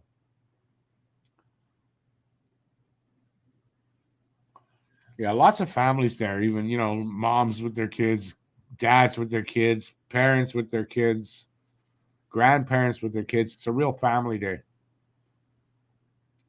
And this will happen again Super Bowl weekend. They'll do this again, 1 o'clock, and it's designed for families. It's good stuff.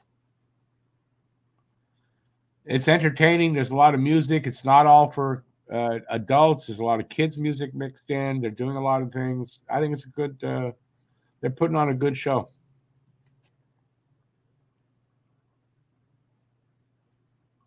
And it's a packed house. It's supposed to be like they're full.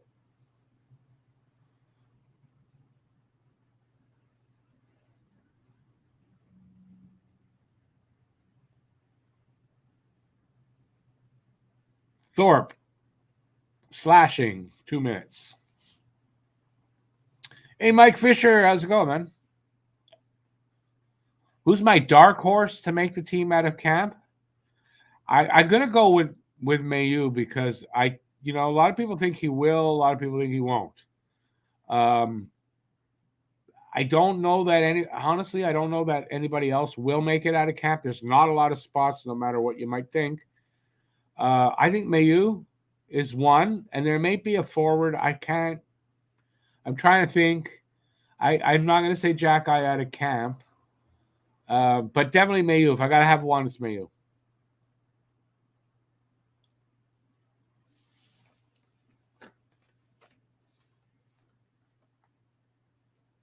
I think that's a good pick too. I mean, if he makes it out of camp because he played well, I'm good with that.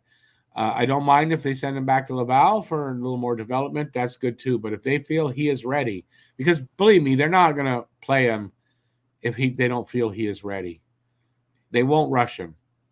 But he may be.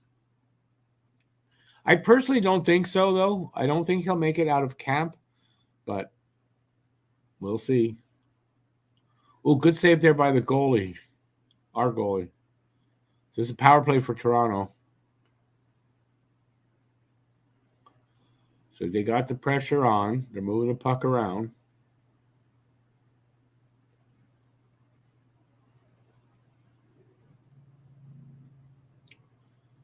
Okay, there was a good shot there, but I don't know if it hit the goalie or hit somebody. And the rebound came to Savoie and someone else. Savoie passed it to the guy, and he didn't get the pass well. Toronto guy was there, I think. So a good short-handed opportunity, though. Habs get it down there. Niehoff took the guy into the boards. Took him the Leafs the other way. And they set up. Shot comes in, hits the leg, though. Leafs behind the net with the puck. Off to the half wall on the left.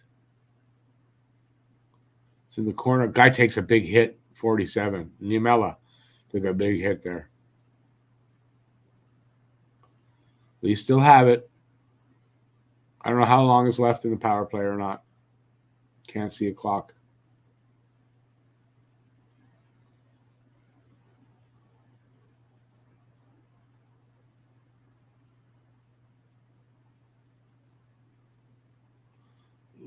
Leafs can't get like a clean shot.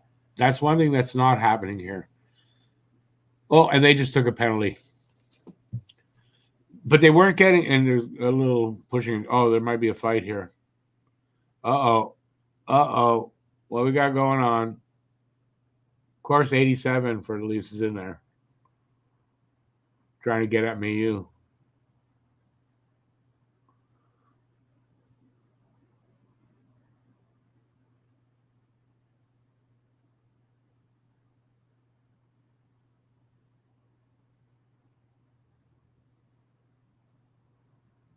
Yeah, this 87 is just a shit disturber kind of guy.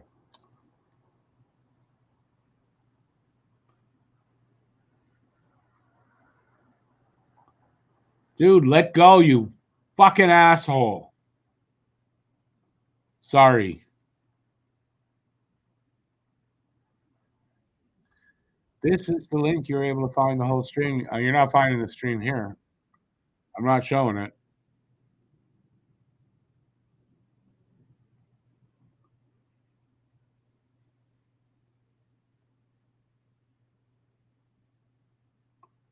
Let's see how many penalties come off of that.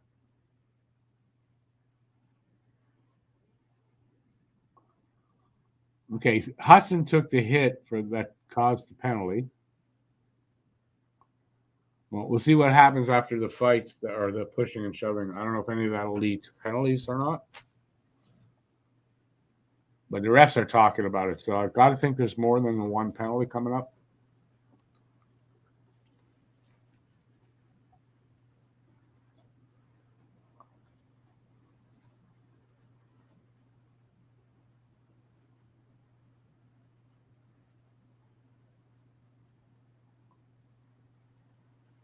Went to commercial.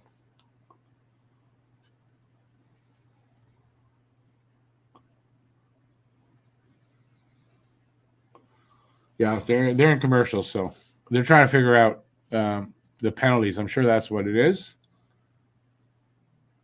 So we're going to get multiple penalties, but the first one was taken by, I didn't see the Leaf player, but it was against, it was on Hudson. And I don't know, it could have been a cross check. It was something like a cross check to the chest kind of thing. Knocked Hudson backwards.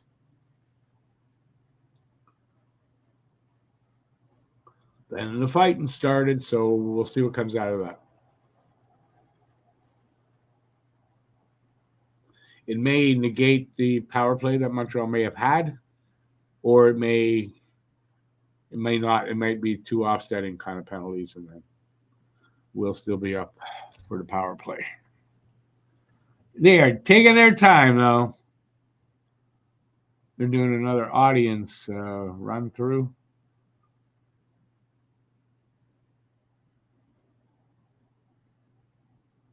It's kind of annoying for me, but I understand what they're doing, and the families and the kids seem to really like seeing themselves on the screen, the big screen. And it's that big, they've got a new screen up there, so must be pretty cool. We're underway again. Let me hear.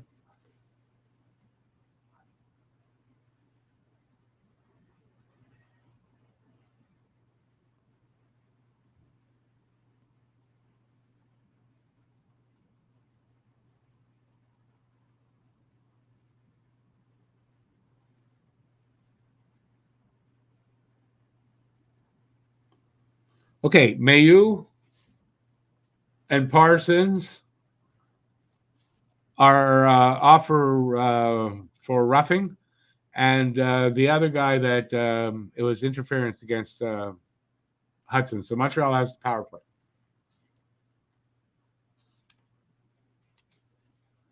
Oh, Mayu and the other guy got a 10-minute misconduct. Ooh, that's different.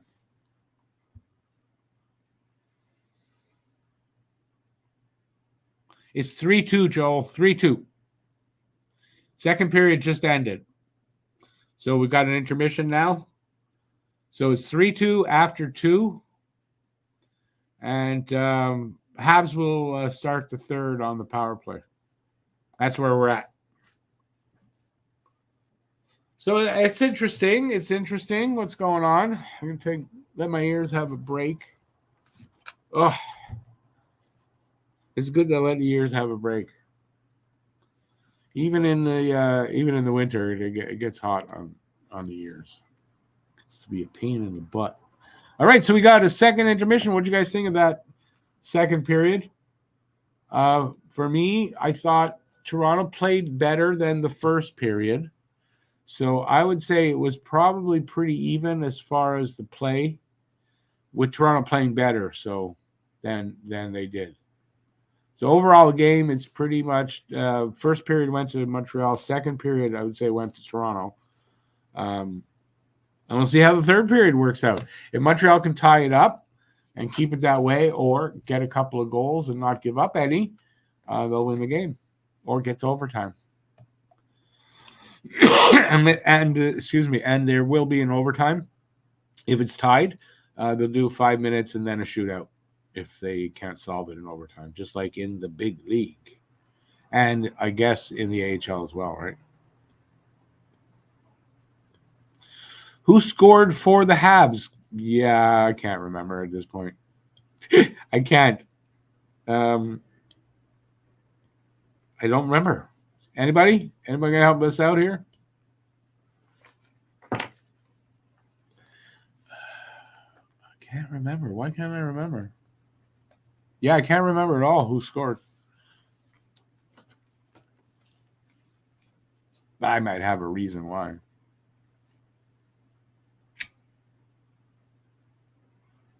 Now, hopefully, if you did ask me my name, I would remember that. Again, don't know. Heineman got one. You're right. Heineman got one. And Davidson. There you go. Thank you, Blended. Appreciate it, man. Heineman and Davidson. Davidson got the first one. Heineman got the second one. And they were really close together. It was like 1-2 within a minute apart at most, I think. A minute apart, something like that.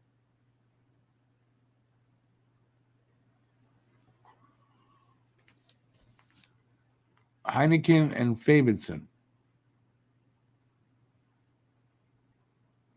I don't know if you made a spelling error or that was on purpose. The Heineken, it wouldn't be surprising if he does make the team that becomes a nickname for him. Heineken kind of makes sense.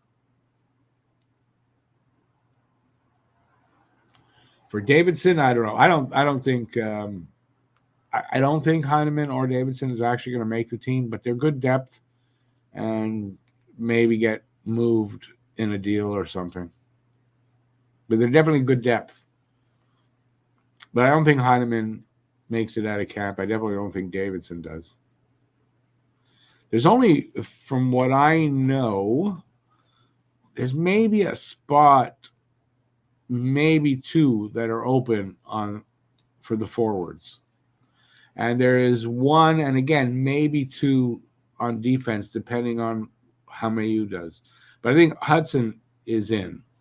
I think even before camp, Hudson is in. It's whether Mayu or Reinbacher make it. I doubt Reinbacher does out of camp. Well, Mayu possibly. So we'll see. We'll see how it works out. They can't do much with Barron. I mean, because Barron, you can't waive him because he has to be waived. And no matter what you think of him, if you like him, you don't like him, it doesn't matter. Somebody will pick him up if he's waived. So you either, if you're not going to use Barron and there's no spot, you got to trade him. Struble has waiver exemption, so Struble would go down. Barron would probably be seventh defenseman if Mayu makes it, and I think that's the structure. If not, I think Barron is sixth and Struble probably seventh.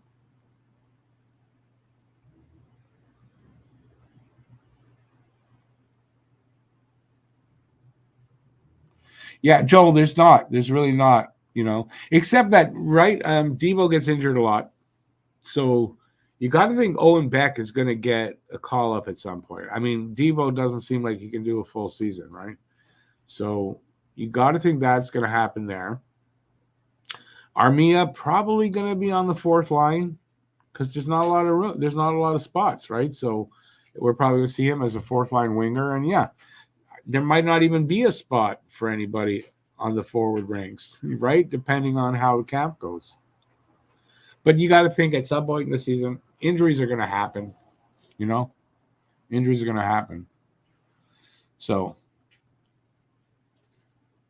and also, by the way, it's good to have such competition. Even though there's not a lot of spots, there's still the competition for the spots that, you got to think are, okay, this guy's going to be in there. But there's room for somebody to play their way in kind of as a surprise, at camp. But there's not a ton of room there. Next season is different because there's contracts that go away, and the season after that, contracts that go away that, is going to open up spots. So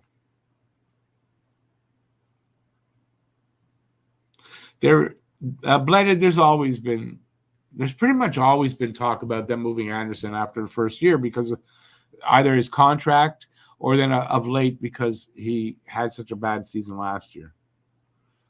But there's always seems to be Anderson rumors. He's got 2 more seasons, this one and then next. So him and Gallagher come off the books then. But there's players come off the books after this year. Devo is one of them. Armia is another right there. Savard. So over the next 2 seasons, there's a lot of room for these young kids. And the good thing about that is when you get rid of the bigger contracts, you got cap space, you're bringing in some of these young kids with talent. They're not taking up much of that cap space. They'll be on ELCs, and they won't be taking up much of the cap space. That allows you to maybe add one more big name there when you know what I mean? There's a lot of options coming up. We suffered enough over the last 2 seasons, and I think the hockey gods said, you know what? They're Habs fans. 2 seasons is enough without hope. And this year we got hope, man. We got hope they could make the playoffs, and we got hope in the kind of players that are coming up in the next 2-3 years for what this team's going to be. And we also have hope that, we won't have too many of those games where they're harder to watch and we lose. And I think that some of those 1-goal losses that we had a lot of them, will be turned around into 1-goal wins, or more maybe. But they'll reduce the 1-goal losses or 1-goal games that were mostly a lot of losses, and they'll have a lot more wins there. That's what I'm trying to say. Said it poorly, but that's what I'm trying to say. So, this season has hope. Hope for excitement, for a reason to be a Habs fan and to be, maybe missing other things to watch the game, right? They're going to give us that reason. That's my opinion.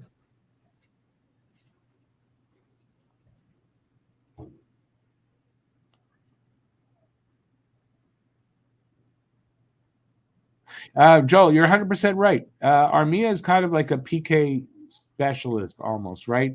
It's the one place that he has excelled through his career, right? And there was no drop-off on his PK contributions, right? So, But the problem is for $3.4 million, although, that $3.4 million is not as big of a problem now that the salary cap is going up. The only problem is it's over after this year, so we're not really benefiting from the fact the salary cap went up. But so he'll get a decent contract, and somebody will pick him up because of his PK value. And then, what? If he can pop 15 to 20 goals a season as well, you got yourself a decent player there. Problem for us here, no room for him going forward. There's no room for him going forward with the talent that is here. And then you're re-signing him. I don't know what his age is, but he's like 30 or more. So you're not really keeping him. But somebody will pick him up because of his defensive ability. And you know what? On the fourth line, Armia's not a bad player on the fourth line. And we saw that in 2021 in the run, the playoff run. He was good. He was good on the fourth line. So, he'll get picked up. There's no room here for him right now.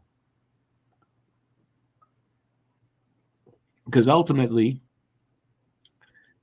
if he wasn't here this upcoming season to take up that spot on the fourth line, a younger player would be in there. And, so he is taking a spot, but it's only one more year.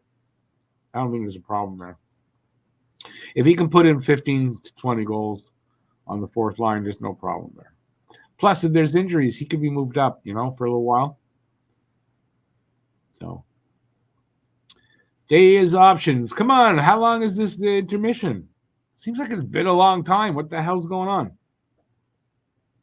You got impatient people here. Peoples, that makes sense.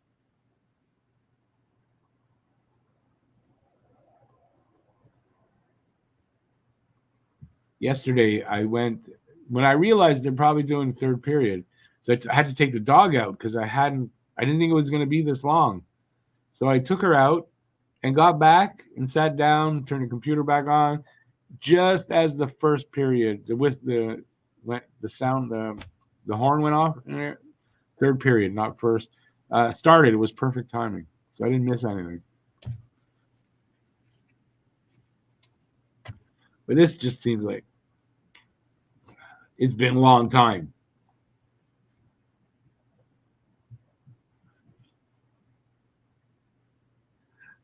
Excuse me.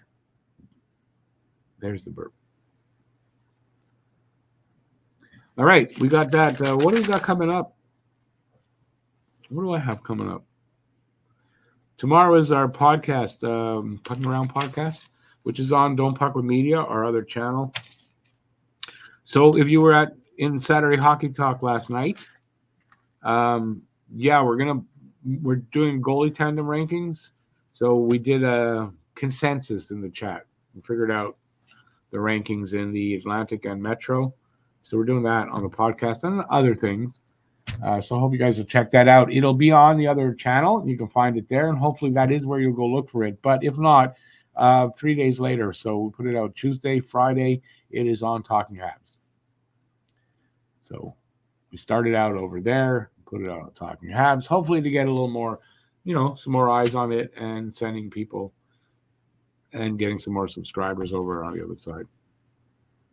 By the way, I don't know if everybody out there is a subscriber to Don't Puck with Media, but I'd appreciate it if you would. The link is in the description, by the way, of all my videos. You can go over there, just hit the subscribe button, come right back. Be great to get some more subscribers over there. So if you're not a subscriber at Don't Puck with Media, where we do the NHL. As a matter of fact, we're going to concentrate more on the NHL than the individual teams of the hosts. So more than just Habs, Philly, and Boston. We're going to do a lot of NHL stuff. So it's more wide. Content is wider. We're mostly doing podcasts and live streams. We will be doing some games on nights that Habs aren't playing here and there. I'm going to do exactly what I do on Talking Habs. For the Habs, I'll do that with a game that I pick out on the other channel. So hopefully you guys will check that out and head over there and subscribe. Really appreciate that. Otherwise, we are here for the third period that just doesn't want to get here, it seems. Just don't get it.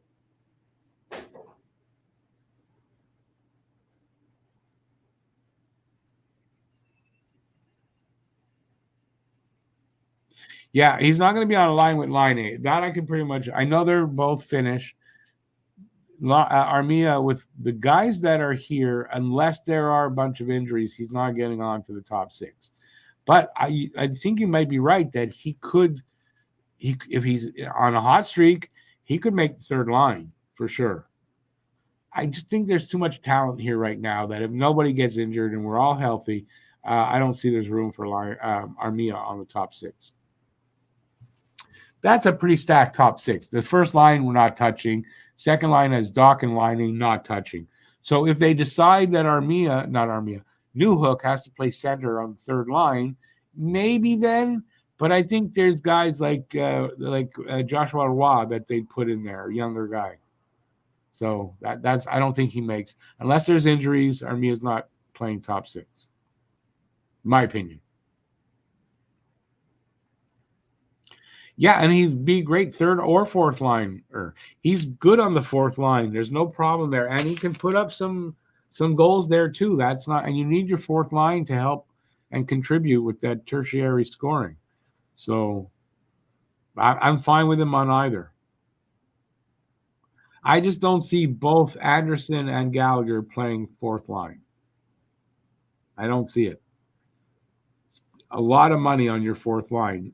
Maybe it happens because Montreal doesn't have a choice, because of those contracts, but I don't really see that, So we'll see. And listen, if Galley plays the way he did also at the end, and I think Andy's going to have a comeback of sorts and play better than last year. And if that happens, I think they're your better option, in my opinion, on that third line. But training camp's going to sort all that out. What is with this third period not coming out? What the hell? Is it just me or right? Nobody's got the third period yet, right?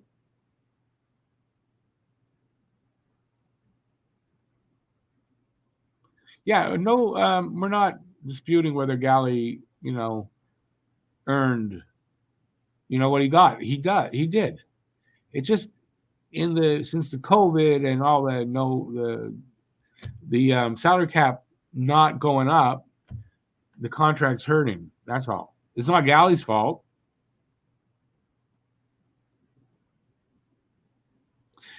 Anderson is not ECHLer, okay? You may say AHL last year, that level. I wouldn't really argue that. I think he'll have a better season this year. You haven't been that impressed with Roy? Thought Roy, we're about to get back to the third. I thought Roy had a good time, 42 games, pretty much half a point a game or almost something like close to that. I want to see more of him there. I want to see more of him.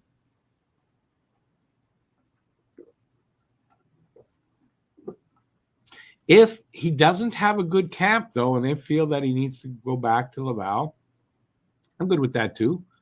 Whatever they think, but I think he'll get a shot.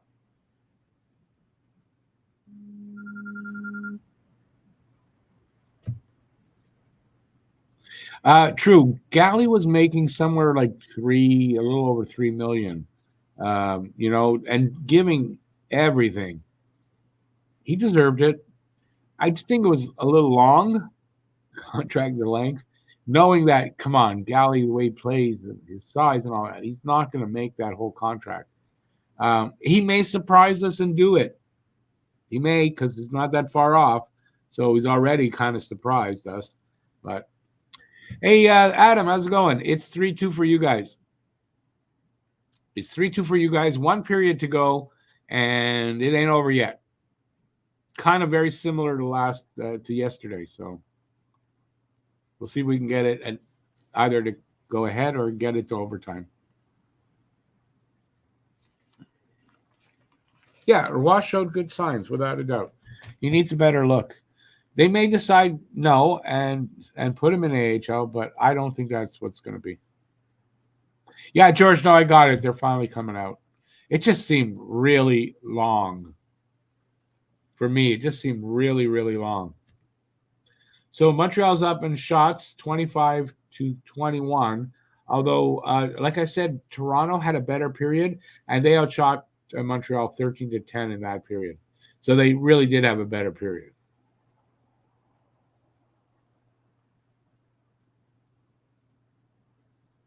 Here we go. They faced off. Montreal won that draw. Hudson gets it over the line, passes off. It doesn't get the return pass, though. Goes around to the other side. And comes up to the point. Hudson has to go chase it, and it comes out, though. They bring it back in. That was a giveaway there by Farrell. Toronto sends it all the way down for an icing. No icing on that, really. How is that not an icing? No idea, personally.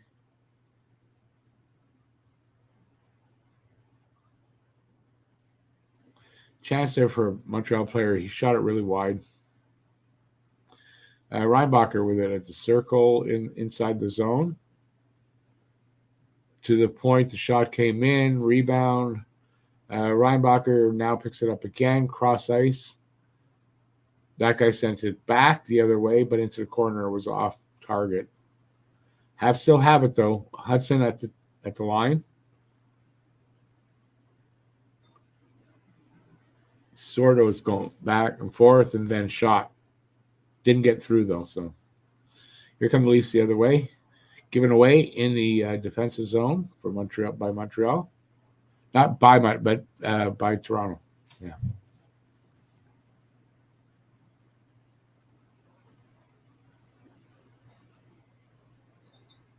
Lane Hudson looks good. Yeah, Adam, he does. He could like a top end speed could be a little bit better, but his knock was he was a horrible skater. I don't think he's a horrible skater.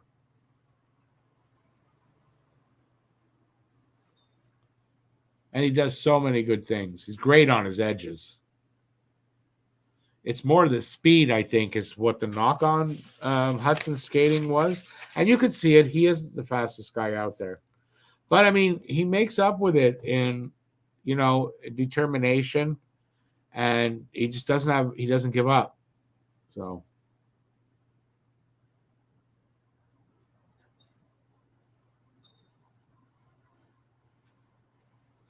Oh, I think I'm fully adjusted to the KHL level, Demidov said, I guess, today. I feel confident on the ice. I'm already making many plays, shooting the puck, creating scoring chances, dangling opponents. He's got it. Yeah, he's going to be fine in the KHL. I would agree with him.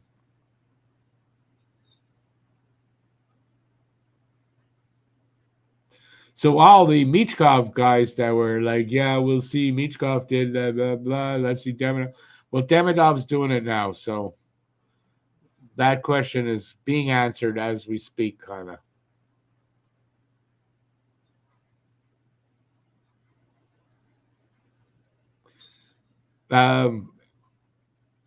Aiken, is that something that that Demidov said? His teammates are encouraging him to. Aiken, yes, line A is. How have I seen it? He's either the fourth or fifth best shot in the league still. And I think he is going to get right back to um, where he was at his best so far in his career. I think he's going to be re-energized and rejuvenated a little bit going into his prime, and he's going to be really good here. I really believe that. I know we'll have to see, but I believe that's what's going to happen. Oh, nice pass by Jackeye to Thorpe, and we got ourselves a tie game. Beautiful pass by Jackeye to Thorpe. Thorpe in the slot, both breaking in, and he puts it past the Toronto goalie. So Thorpe's second goal in 2 days. Good showing by him, and nice pass by Jackeye. You know, he kind of threaded the needle a bit, and it was like the perfect pass. Not too fast, not too hard, just, straight on line. Like it was a good pass. So good to see that. Yeah, we got a tie game.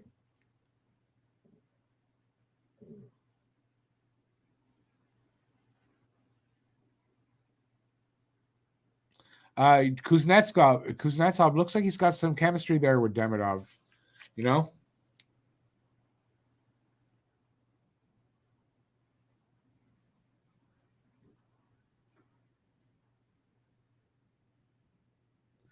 Yeah.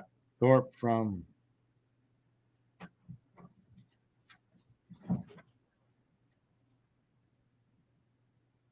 Jackeye, and then and Luke Tuck gets an assist. That's nice. So Thorpe from Jackeye and Tuck.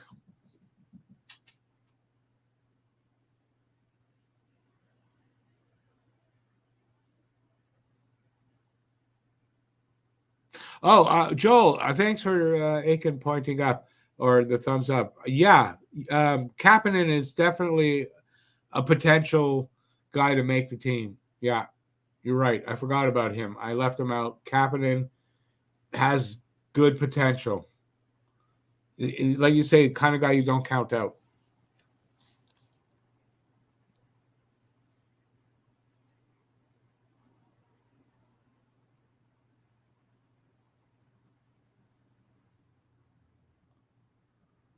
Got a icing, I think, against Montreal here.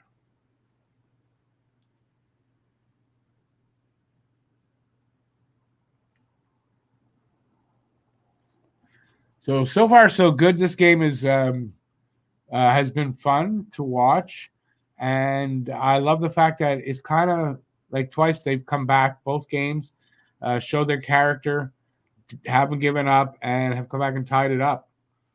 So, and lots of hockey left in this period, obviously. So we'll see if they can go ahead, or if Toronto does,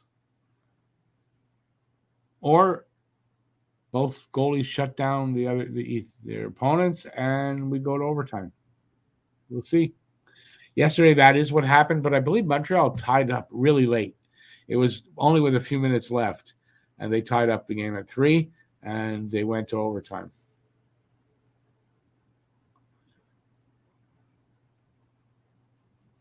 Which unfortunately Toronto won. It was really disappointing.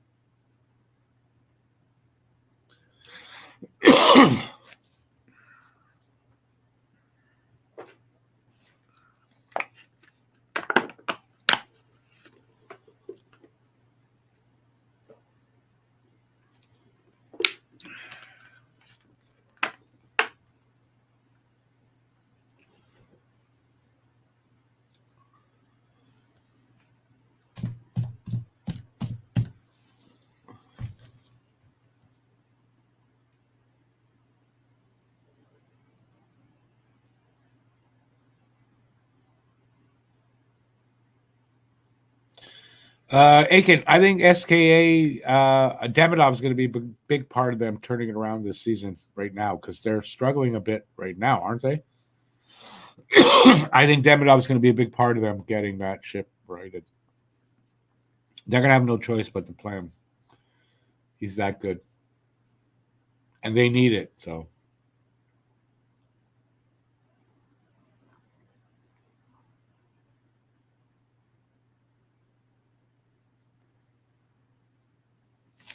Got a frog in my throat, as they say.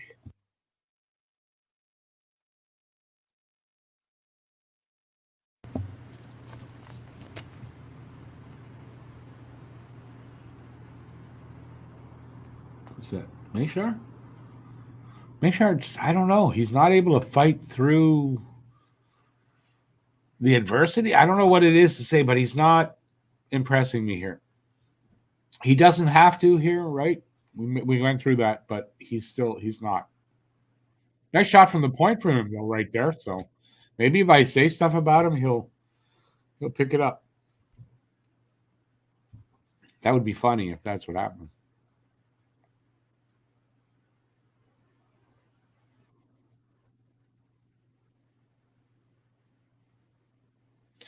Yeah, that's why they gave Demidov the shot because they need some goals.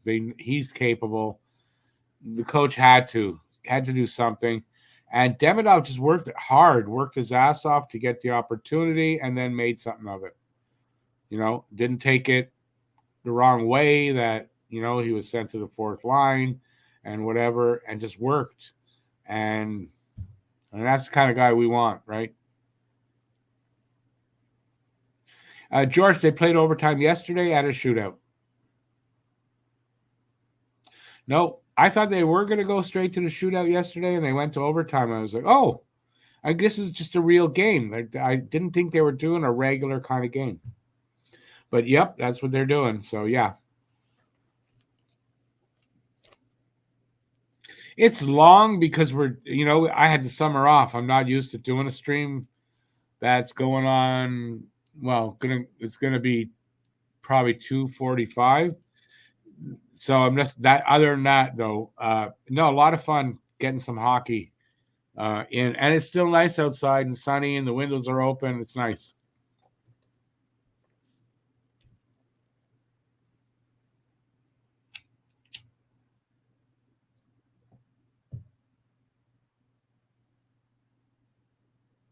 Yeah, there's some empty seats. I'm surprised today. I guess it's football, right? Sunday, because yesterday packed. Today you're seeing empty seats, but it's football. I forgot about that. Yep, that's got to be what it is. Thorpe is the best number 34. We don't know that yet.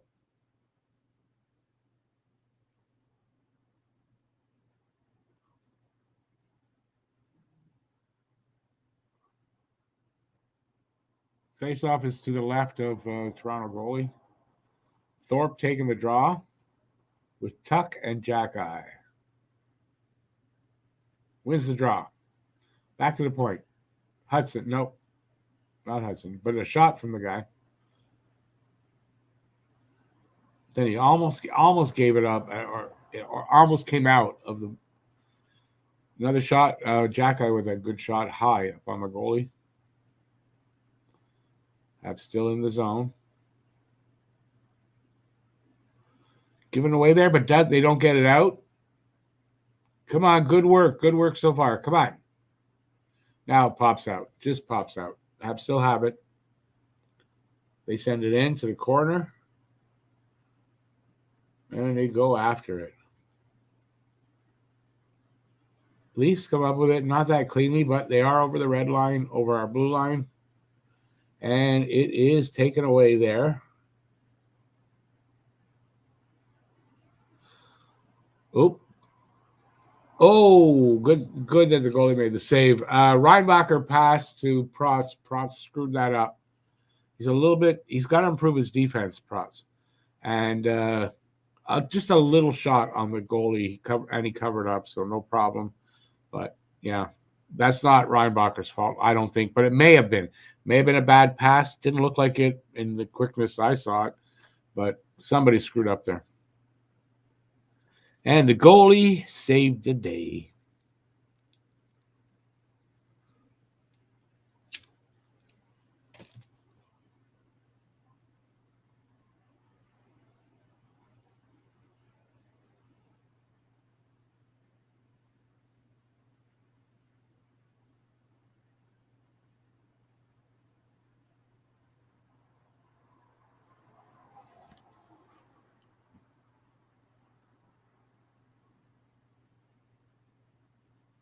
Nice, Joel. Nice.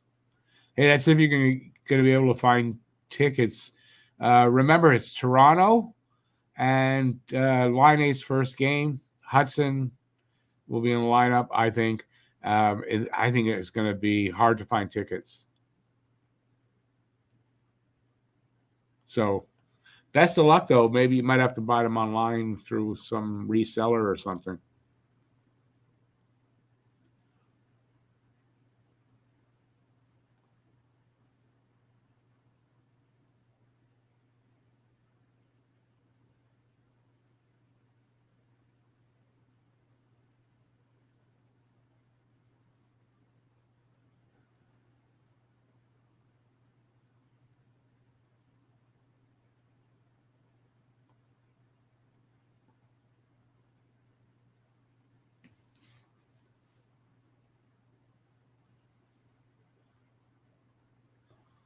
Getting some good defensive play by Engstrom. He was being knocked for a little bit of his defensive play, but doesn't look like it today.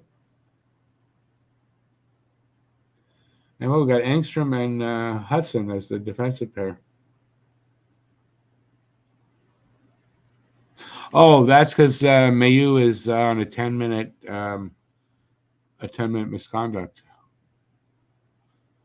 and maybe a game, so he might not be coming back.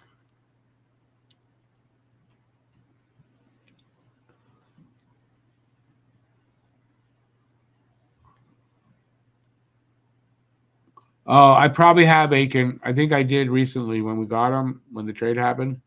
But Line and Matthews went 1 and 2 in that draft, so there's a little rivalry there, I guess.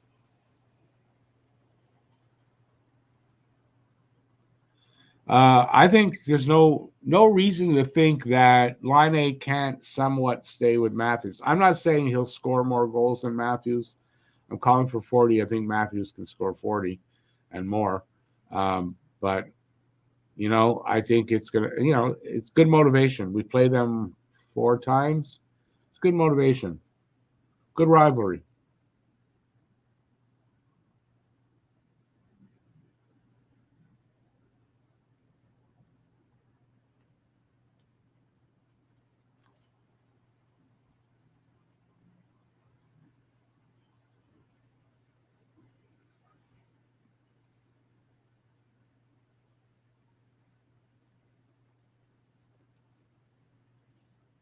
Oh, was that Hudson with a chance or Mayshire? I didn't see. It was Mayshire. Mayshire had a chance there. Couldn't put it past the goalie, but he had a chance. Breaking in on the right wing. And after a good pass by the defenseman, I don't know which one.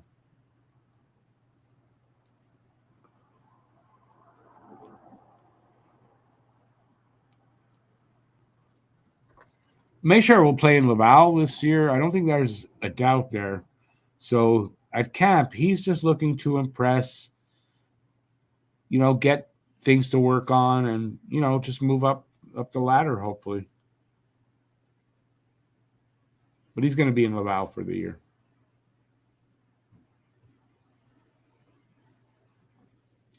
Chance at the net, shot from the point. It was more of a pass to Kidney. Kidney couldn't get good wood on it to redirect it.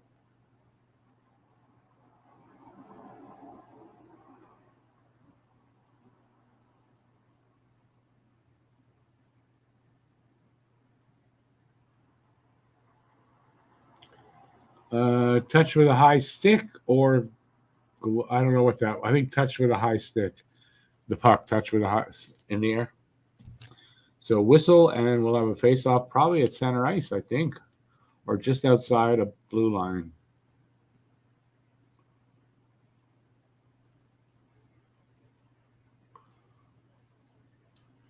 One of the two.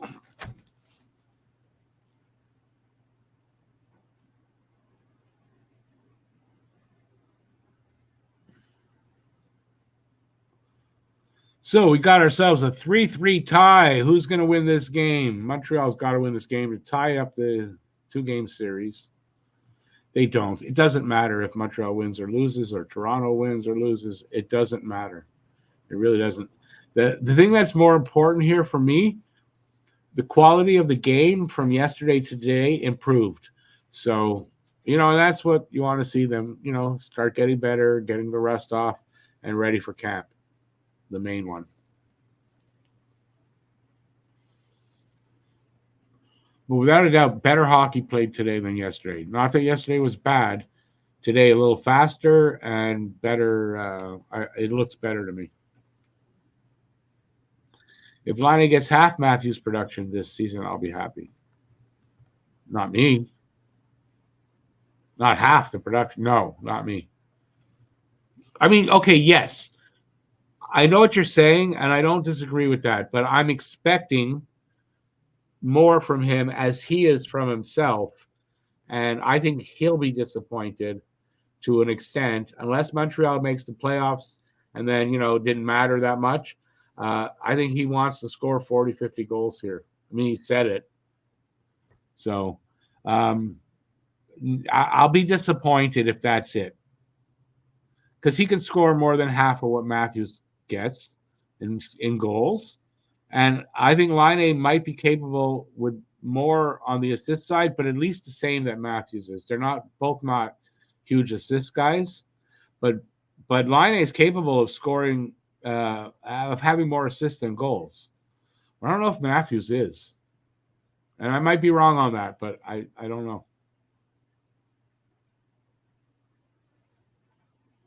Laine is probably a better playmaker than people give him credit for.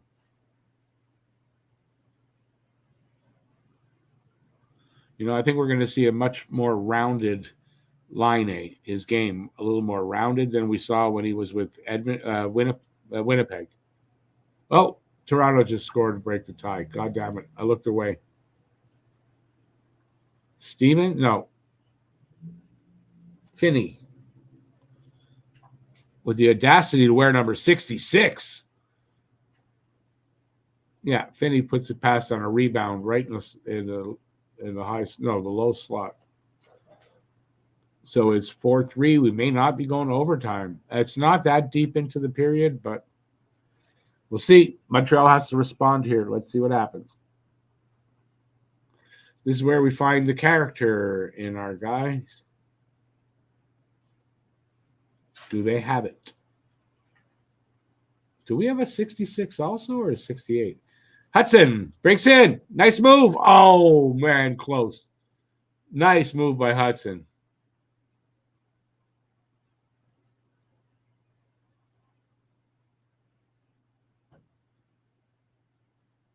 They come back, shot on net, save goalie, hangs on.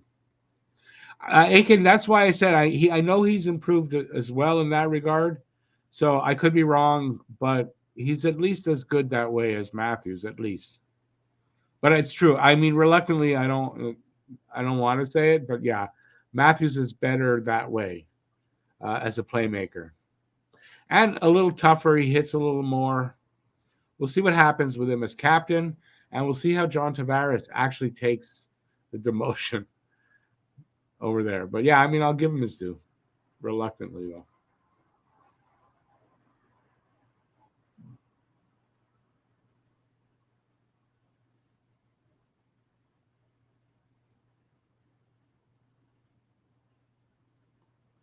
Barbellini with the assists on that goal.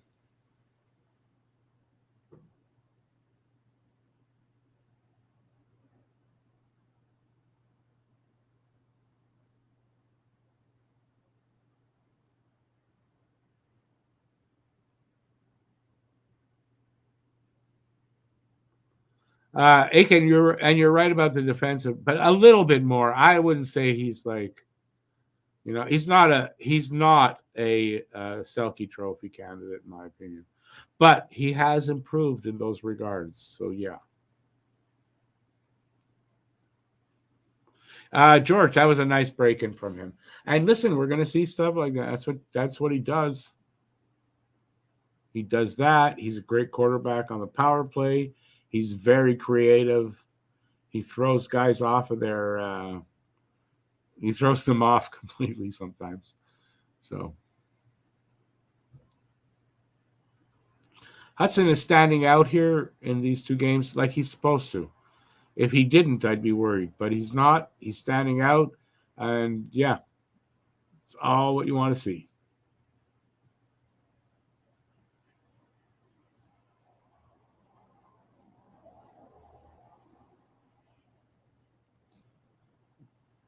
Was that Hudson that attempted to go around that guy? Nice attempt.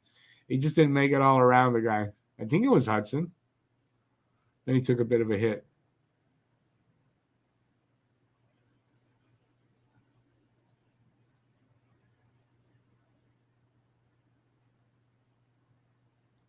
It might have been Protz. Protz is out there. He's 68. Maybe it was Protz. But I don't think Protz has a lot of offense in him.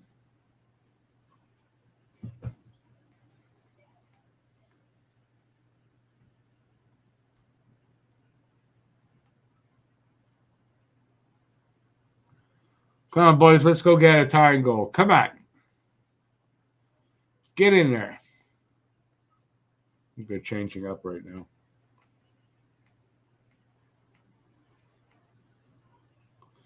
Icing against Toronto. I'd say we are somewhere near halfway point of this period. In a 4-3 Toronto Maple Leafs lead.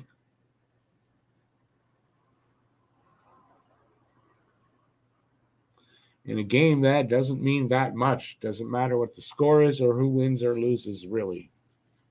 But Montreal, I want them to win. It's Toronto they're playing. Toronto beat them yesterday. Montreal should beat them today.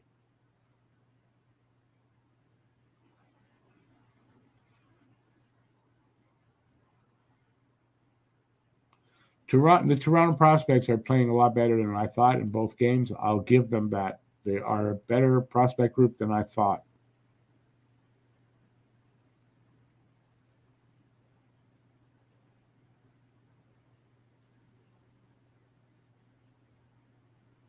Ooh, quick shot there by Jack-Eye?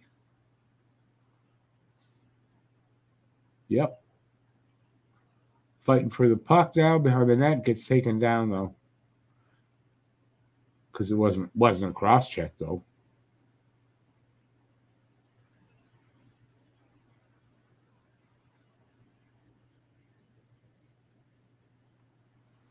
Another chance there right in front of the net. Saved by the goalie. Hangs on to it.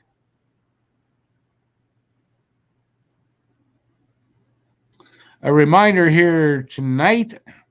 I will not be doing. I thought it was Saturday. Sorry. I am doing something, but I'm directing the Boston podcast tonight. That's what I'm doing. It's Sunday today. Oops.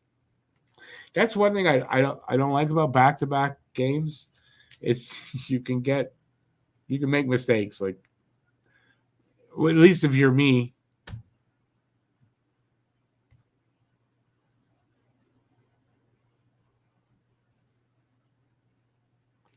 They're showing the Heineman goal. Oh, they're showing all the Habs goals from tonight.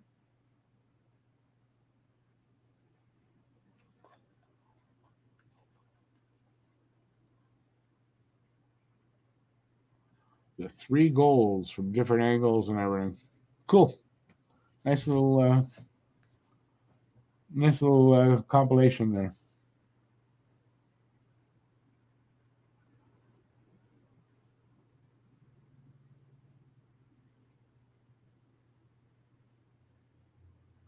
And they're showing a Down syndrome guy. He's having fun. Him and his buddy. Oh, they're back on him. He's popular. The crowd loves him too. Cool. He's into it.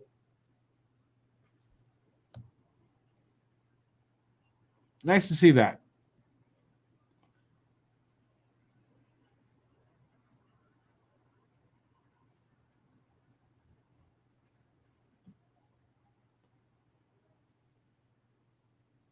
All right, face-off time. 93. Can't remember who the fuck that is. 93 taking the draw.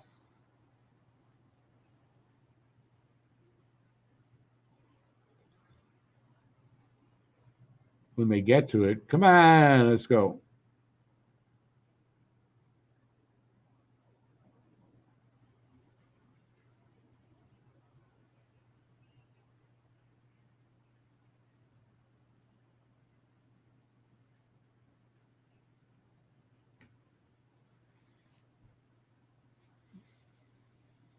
Hudson with it. Making moves, passes up to the point. Oh, pass back. Oh, Mayu from the point. The guy bad pass went off the backboards right to Mayu, and he just rockets it on a bad angle too behind the goalie. So we are tied up at 4 off the stick of Logan Mayu. Yeah, bad pass too far ahead for Mayu, but he gets he one times the puck after it comes off the boards. Just a beauty there by Mayu, who's wearing the C, by the way. For what reason, I don't know exactly, but he's wearing the C yesterday as well.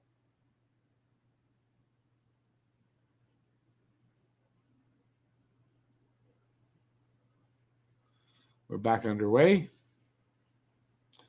We got ourselves a 4-4 tie. Probably going to. I don't know what time it is in the game, but hey, may now be going to overtime.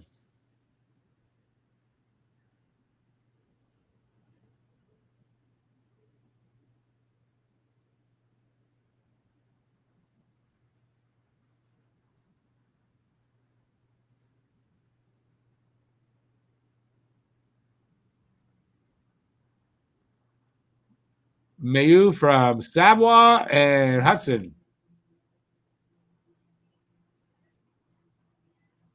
Okay, so we're over 15 minutes in now. So we're 4 minutes and something left in the period. So Mayu from Savoie and Hudson. Hudson with his second or third point in this game, and he had one yesterday. And that's what we're going to see. Like, he's going to put up points. He's going to get a lot of assists. In my prediction, I think people thought him crazy having for 45 assists for this upcoming season. He's going to get a lot of assists.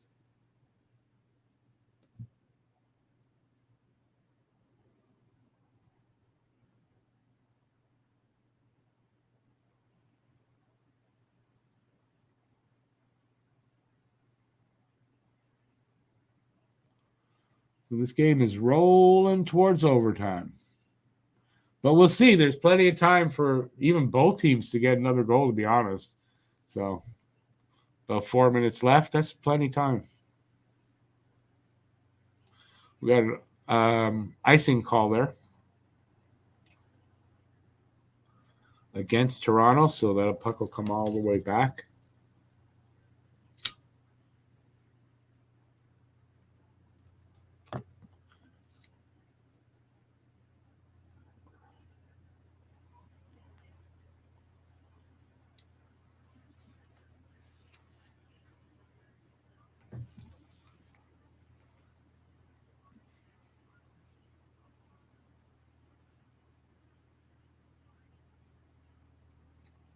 Come on, guys. Let's push for that winning goal. Let's push for the win.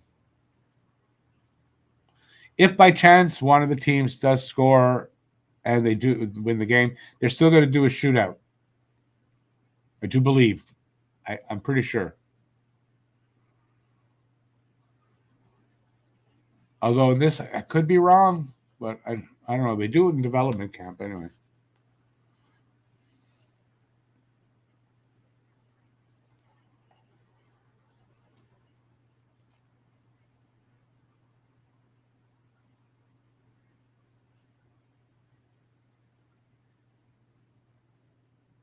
Jack-Eye with a shot wide, though. Wide and high. Must have hit the netting, and we'll have the face-off.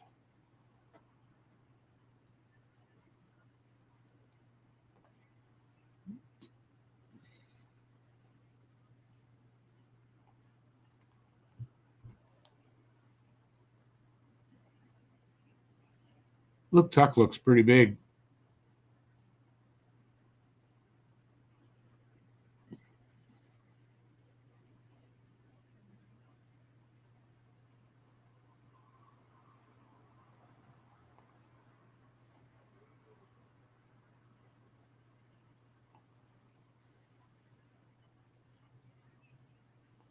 Wow, everybody overskates the puck in the corner. That's funny.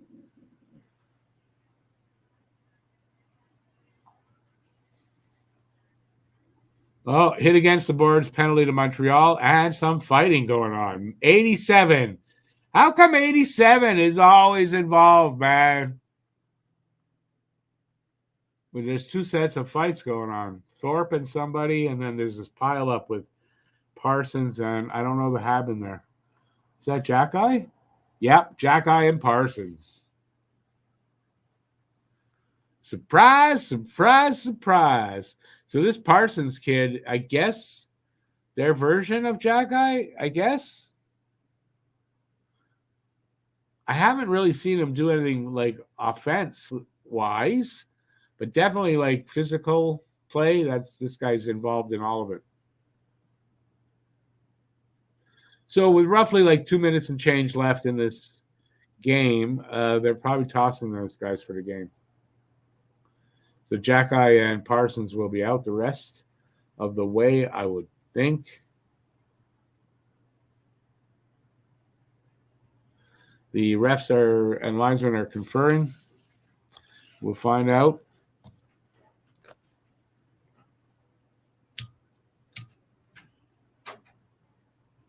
We'll see how it goes at this point.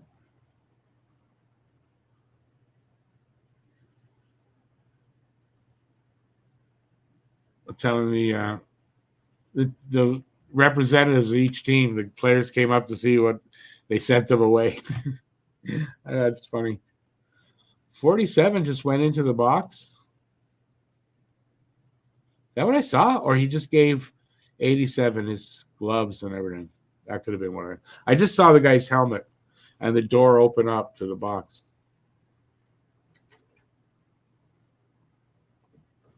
Well, they're conferring on this. There was 2 fights going on, so I guess they got to figure out who's getting penalties and what happened. But Jack-Eye and Parsons are going to be gone because they had a fight. So they're gone 5 for fighting for sure. I imagine, are there any other penalties here to give? And will there be a power play? Which is what we're waiting for.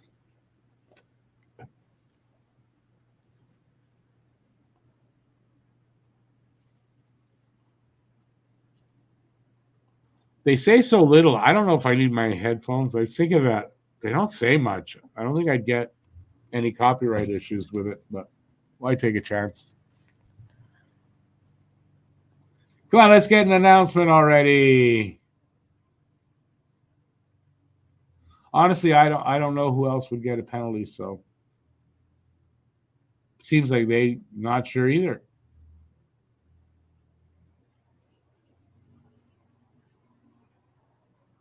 The 2 refs are still talking about it.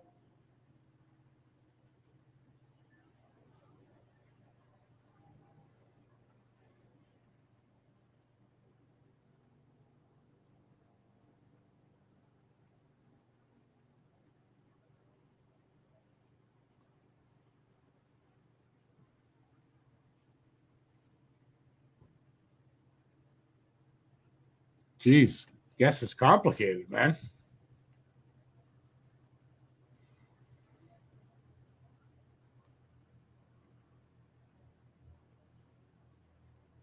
Thorpe was in there talking to him. He doesn't have a letter. He shouldn't be in there talking. Should be your captain, but he got tossed. So then it's one of the assistants or associate captains. I don't know who's wearing an A. I think Hudson's wearing an A. He was yesterday, I think, and somebody else. I can't remember who.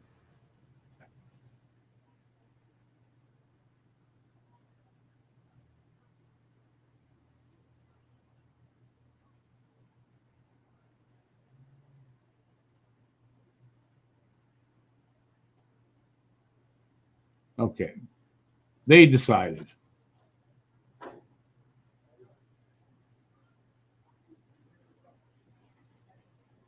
They're going over to tell the bench.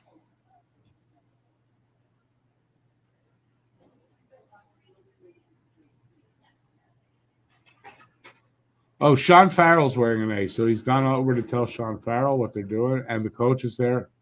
No, the coach is there. That's what it is.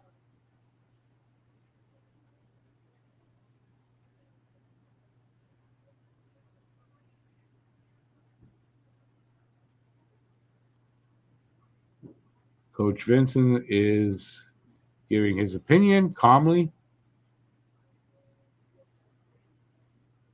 Doesn't look 100% happy.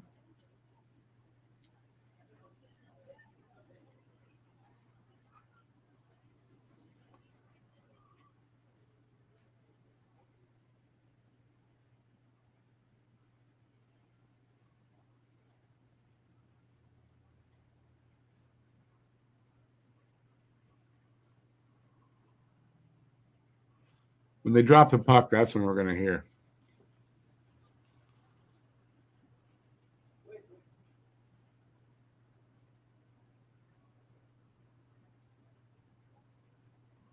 Okay, they're going to face off now. It is 4-on-4. No, it's 5-on-4. Toronto has the man advantage.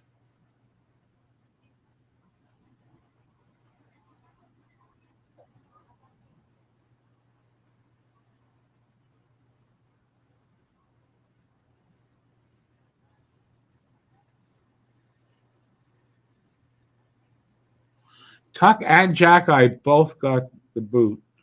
Jackeye, obviously, he's out because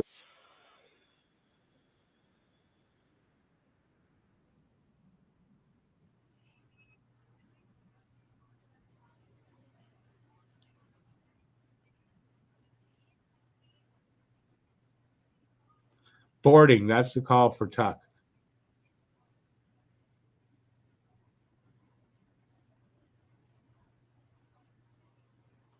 Okay, so the Toronto guy that fought got ejected from the game, and Toronto just scored.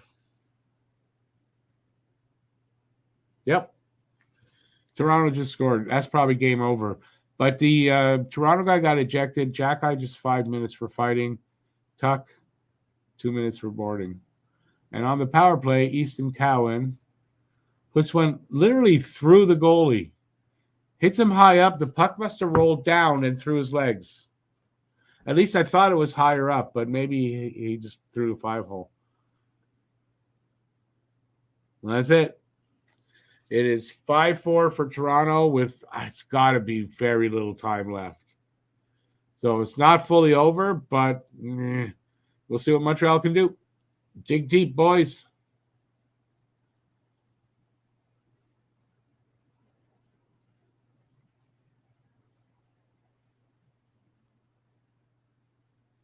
That was like a fluky goal. That sucks.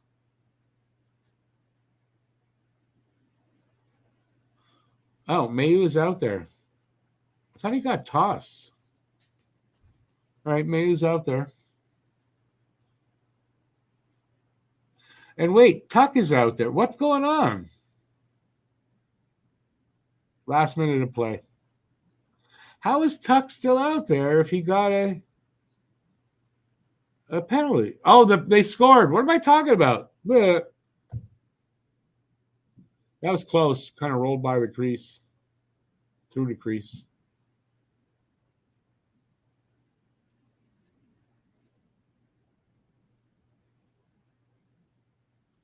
Oh, George. Tuck had a boarding call. The other two had fighting majors, and Toronto scored on really early on the power play. And we got about 30 seconds here left. Got an icing call. Goalie is pulled.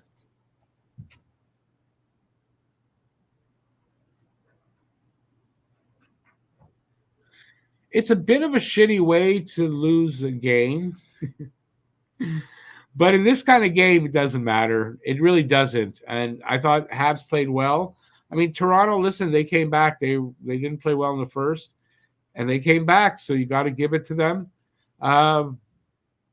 And like a bit of a fluky goal to win it, probably, for them. They're taking a timeout here. Yeah, in this kind of game, I don't care. I'm just surprised. I didn't think Toronto's prospects were good enough, and I was wrong. That's all. I admit when I'm wrong. Reluctantly, because it's Toronto, but I mean, you got to give due when it's due, right? And obviously, they've kept up with us. Jason, I agree with that. Montreal dominated the play overall. The goaltending over these two games have been brutal. I didn't expect much from Montreal's goaltending, to be honest. I haven't. And yesterday, the Toronto goalie was really good. Today, they're both what they are. I don't know if they've changed like back and forth at mid. I don't know. But yeah, I thought Montreal better in the offensive zone. But Toronto kind of got lucky a couple times, took advantage of things. Looks like a Toronto player down in the crease. With seconds left, there's nothing left here. There can't be much time left on the clock at all.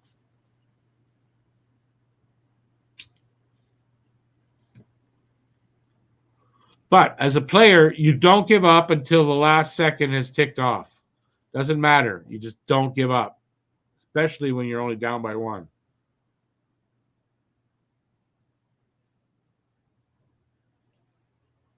And believe me, Habs management's looking at that.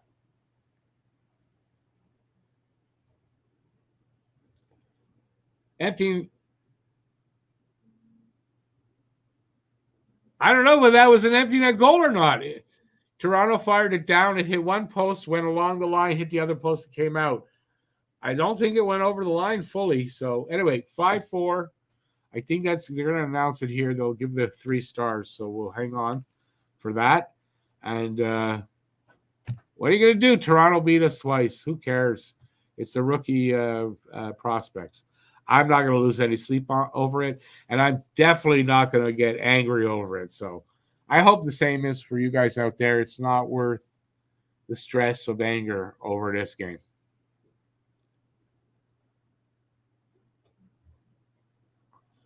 Jason, I think on both sides, there's players here that have been invited. And yeah, you're right. It's not just, it doesn't matter if they won or lost this game. It's how they played the game that mattered, as they say, right? That's the old, but it's true here. It's not whether they won or lost, but how they played. And I thought they played pretty good and didn't give up in it, and tried right to the end. Like I'm good with it.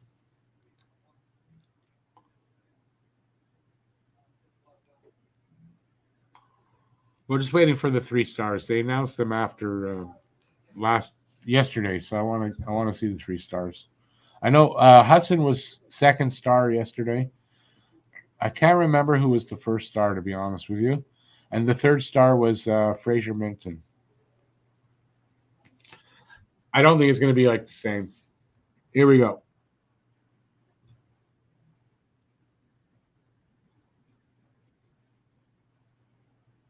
What?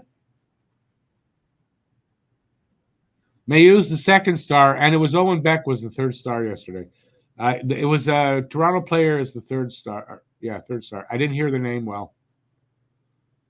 Mayu, 1 goal, 1 assist.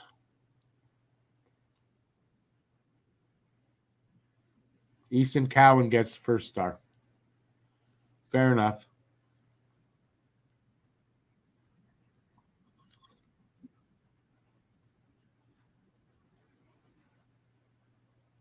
What are they saying about the next? There's no next game.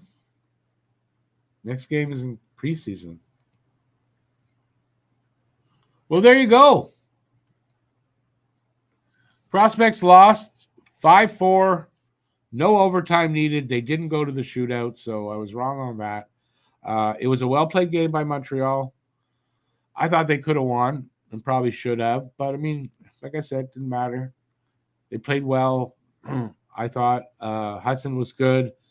Mayu was really good. So there were some really good things there. And now camp opens on Wednesday. What are we doing for that? We have Habnormals recording Wednesday, so we're going to talk about the opening of camp. Nothing's going to happen. It's weigh-ins and physicals. They're not doing anything on the first day, but we'll talk about camp. So look for that. That'll be out on Thursday for that. First preseason game is going to be next Monday, not tomorrow. Next Monday, the 23rd. I will be doing that game. So be our first look at Patrick Laine in a Habs uniform. And Lane Hudson in his third pro, well, not, I guess, third pro game. Yeah, it's gonna be fun, and I'm looking forward to it. We're playing Philadelphia, and then the next night, geez, I don't remember the next night who we're playing. It's 2 nights in a row, 23rd and 24th, and I'm not gonna wear this anymore because I don't have to. So yeah, look for that. That's next week. What else is happening? I don't know. What I got on my schedule. I don't think I got anything really. Cap opens. Nope, got nothing really on the schedule that much. So that's what's on next week. But games are starting soon. I'm going to do all the preseason games, so look for that. They're all 7:00 starts local time. What else can I say? What did you guys think? Did I see Jack Eichel? Yes, and it makes me think of our sponsor. Thank you for that, Aiken. We have a sponsor for these two games, and they are from You know how I love to write. I haven't written poetry in a while, but I love to write poetry, and my style is a lot like Dr. Seuss because I love Dr. Seuss, and he's my inspiration in writing poetry. So he's got a new book out. And it's brand new, just came out, and we've been asked to help promote it. And here it is. I'm going to show you the cover, and it is called "They're Eating the Dogs, They're Eating the Cats" by Dr. Seuss. So please go check it out at your local kids bookstore, and and get a copy of that. And I hope you enjoy that. So yeah, thank you for that, Aiken, for reminding me. And yeah, Jack Eichel was at a Trump rally. Have I been to a Habs game? Excuse me, at the Bell Center. No, I haven't been to a game at the Bell Center. I have not. I couldn't tell you. Have a good one, George. Good to see you again, buddy. Have a good one, Aiken. All right, everybody. It's been almost 3 hours. I'm taking off. Thank you all for being here. Everybody that was here and left, thank you. Everybody that's still here right now, thank you. And I will be back on Monday to do the next game. Next Monday, not tomorrow. So let's look forward to that. And that's it. Have a good rest of the Sunday. Just thanks for being here. Can't say thank you enough. Till next time, stay safe out there. Peace out, everybody, and have a good rest of the day. Ciao, everybody. Go Habs, go. That's it.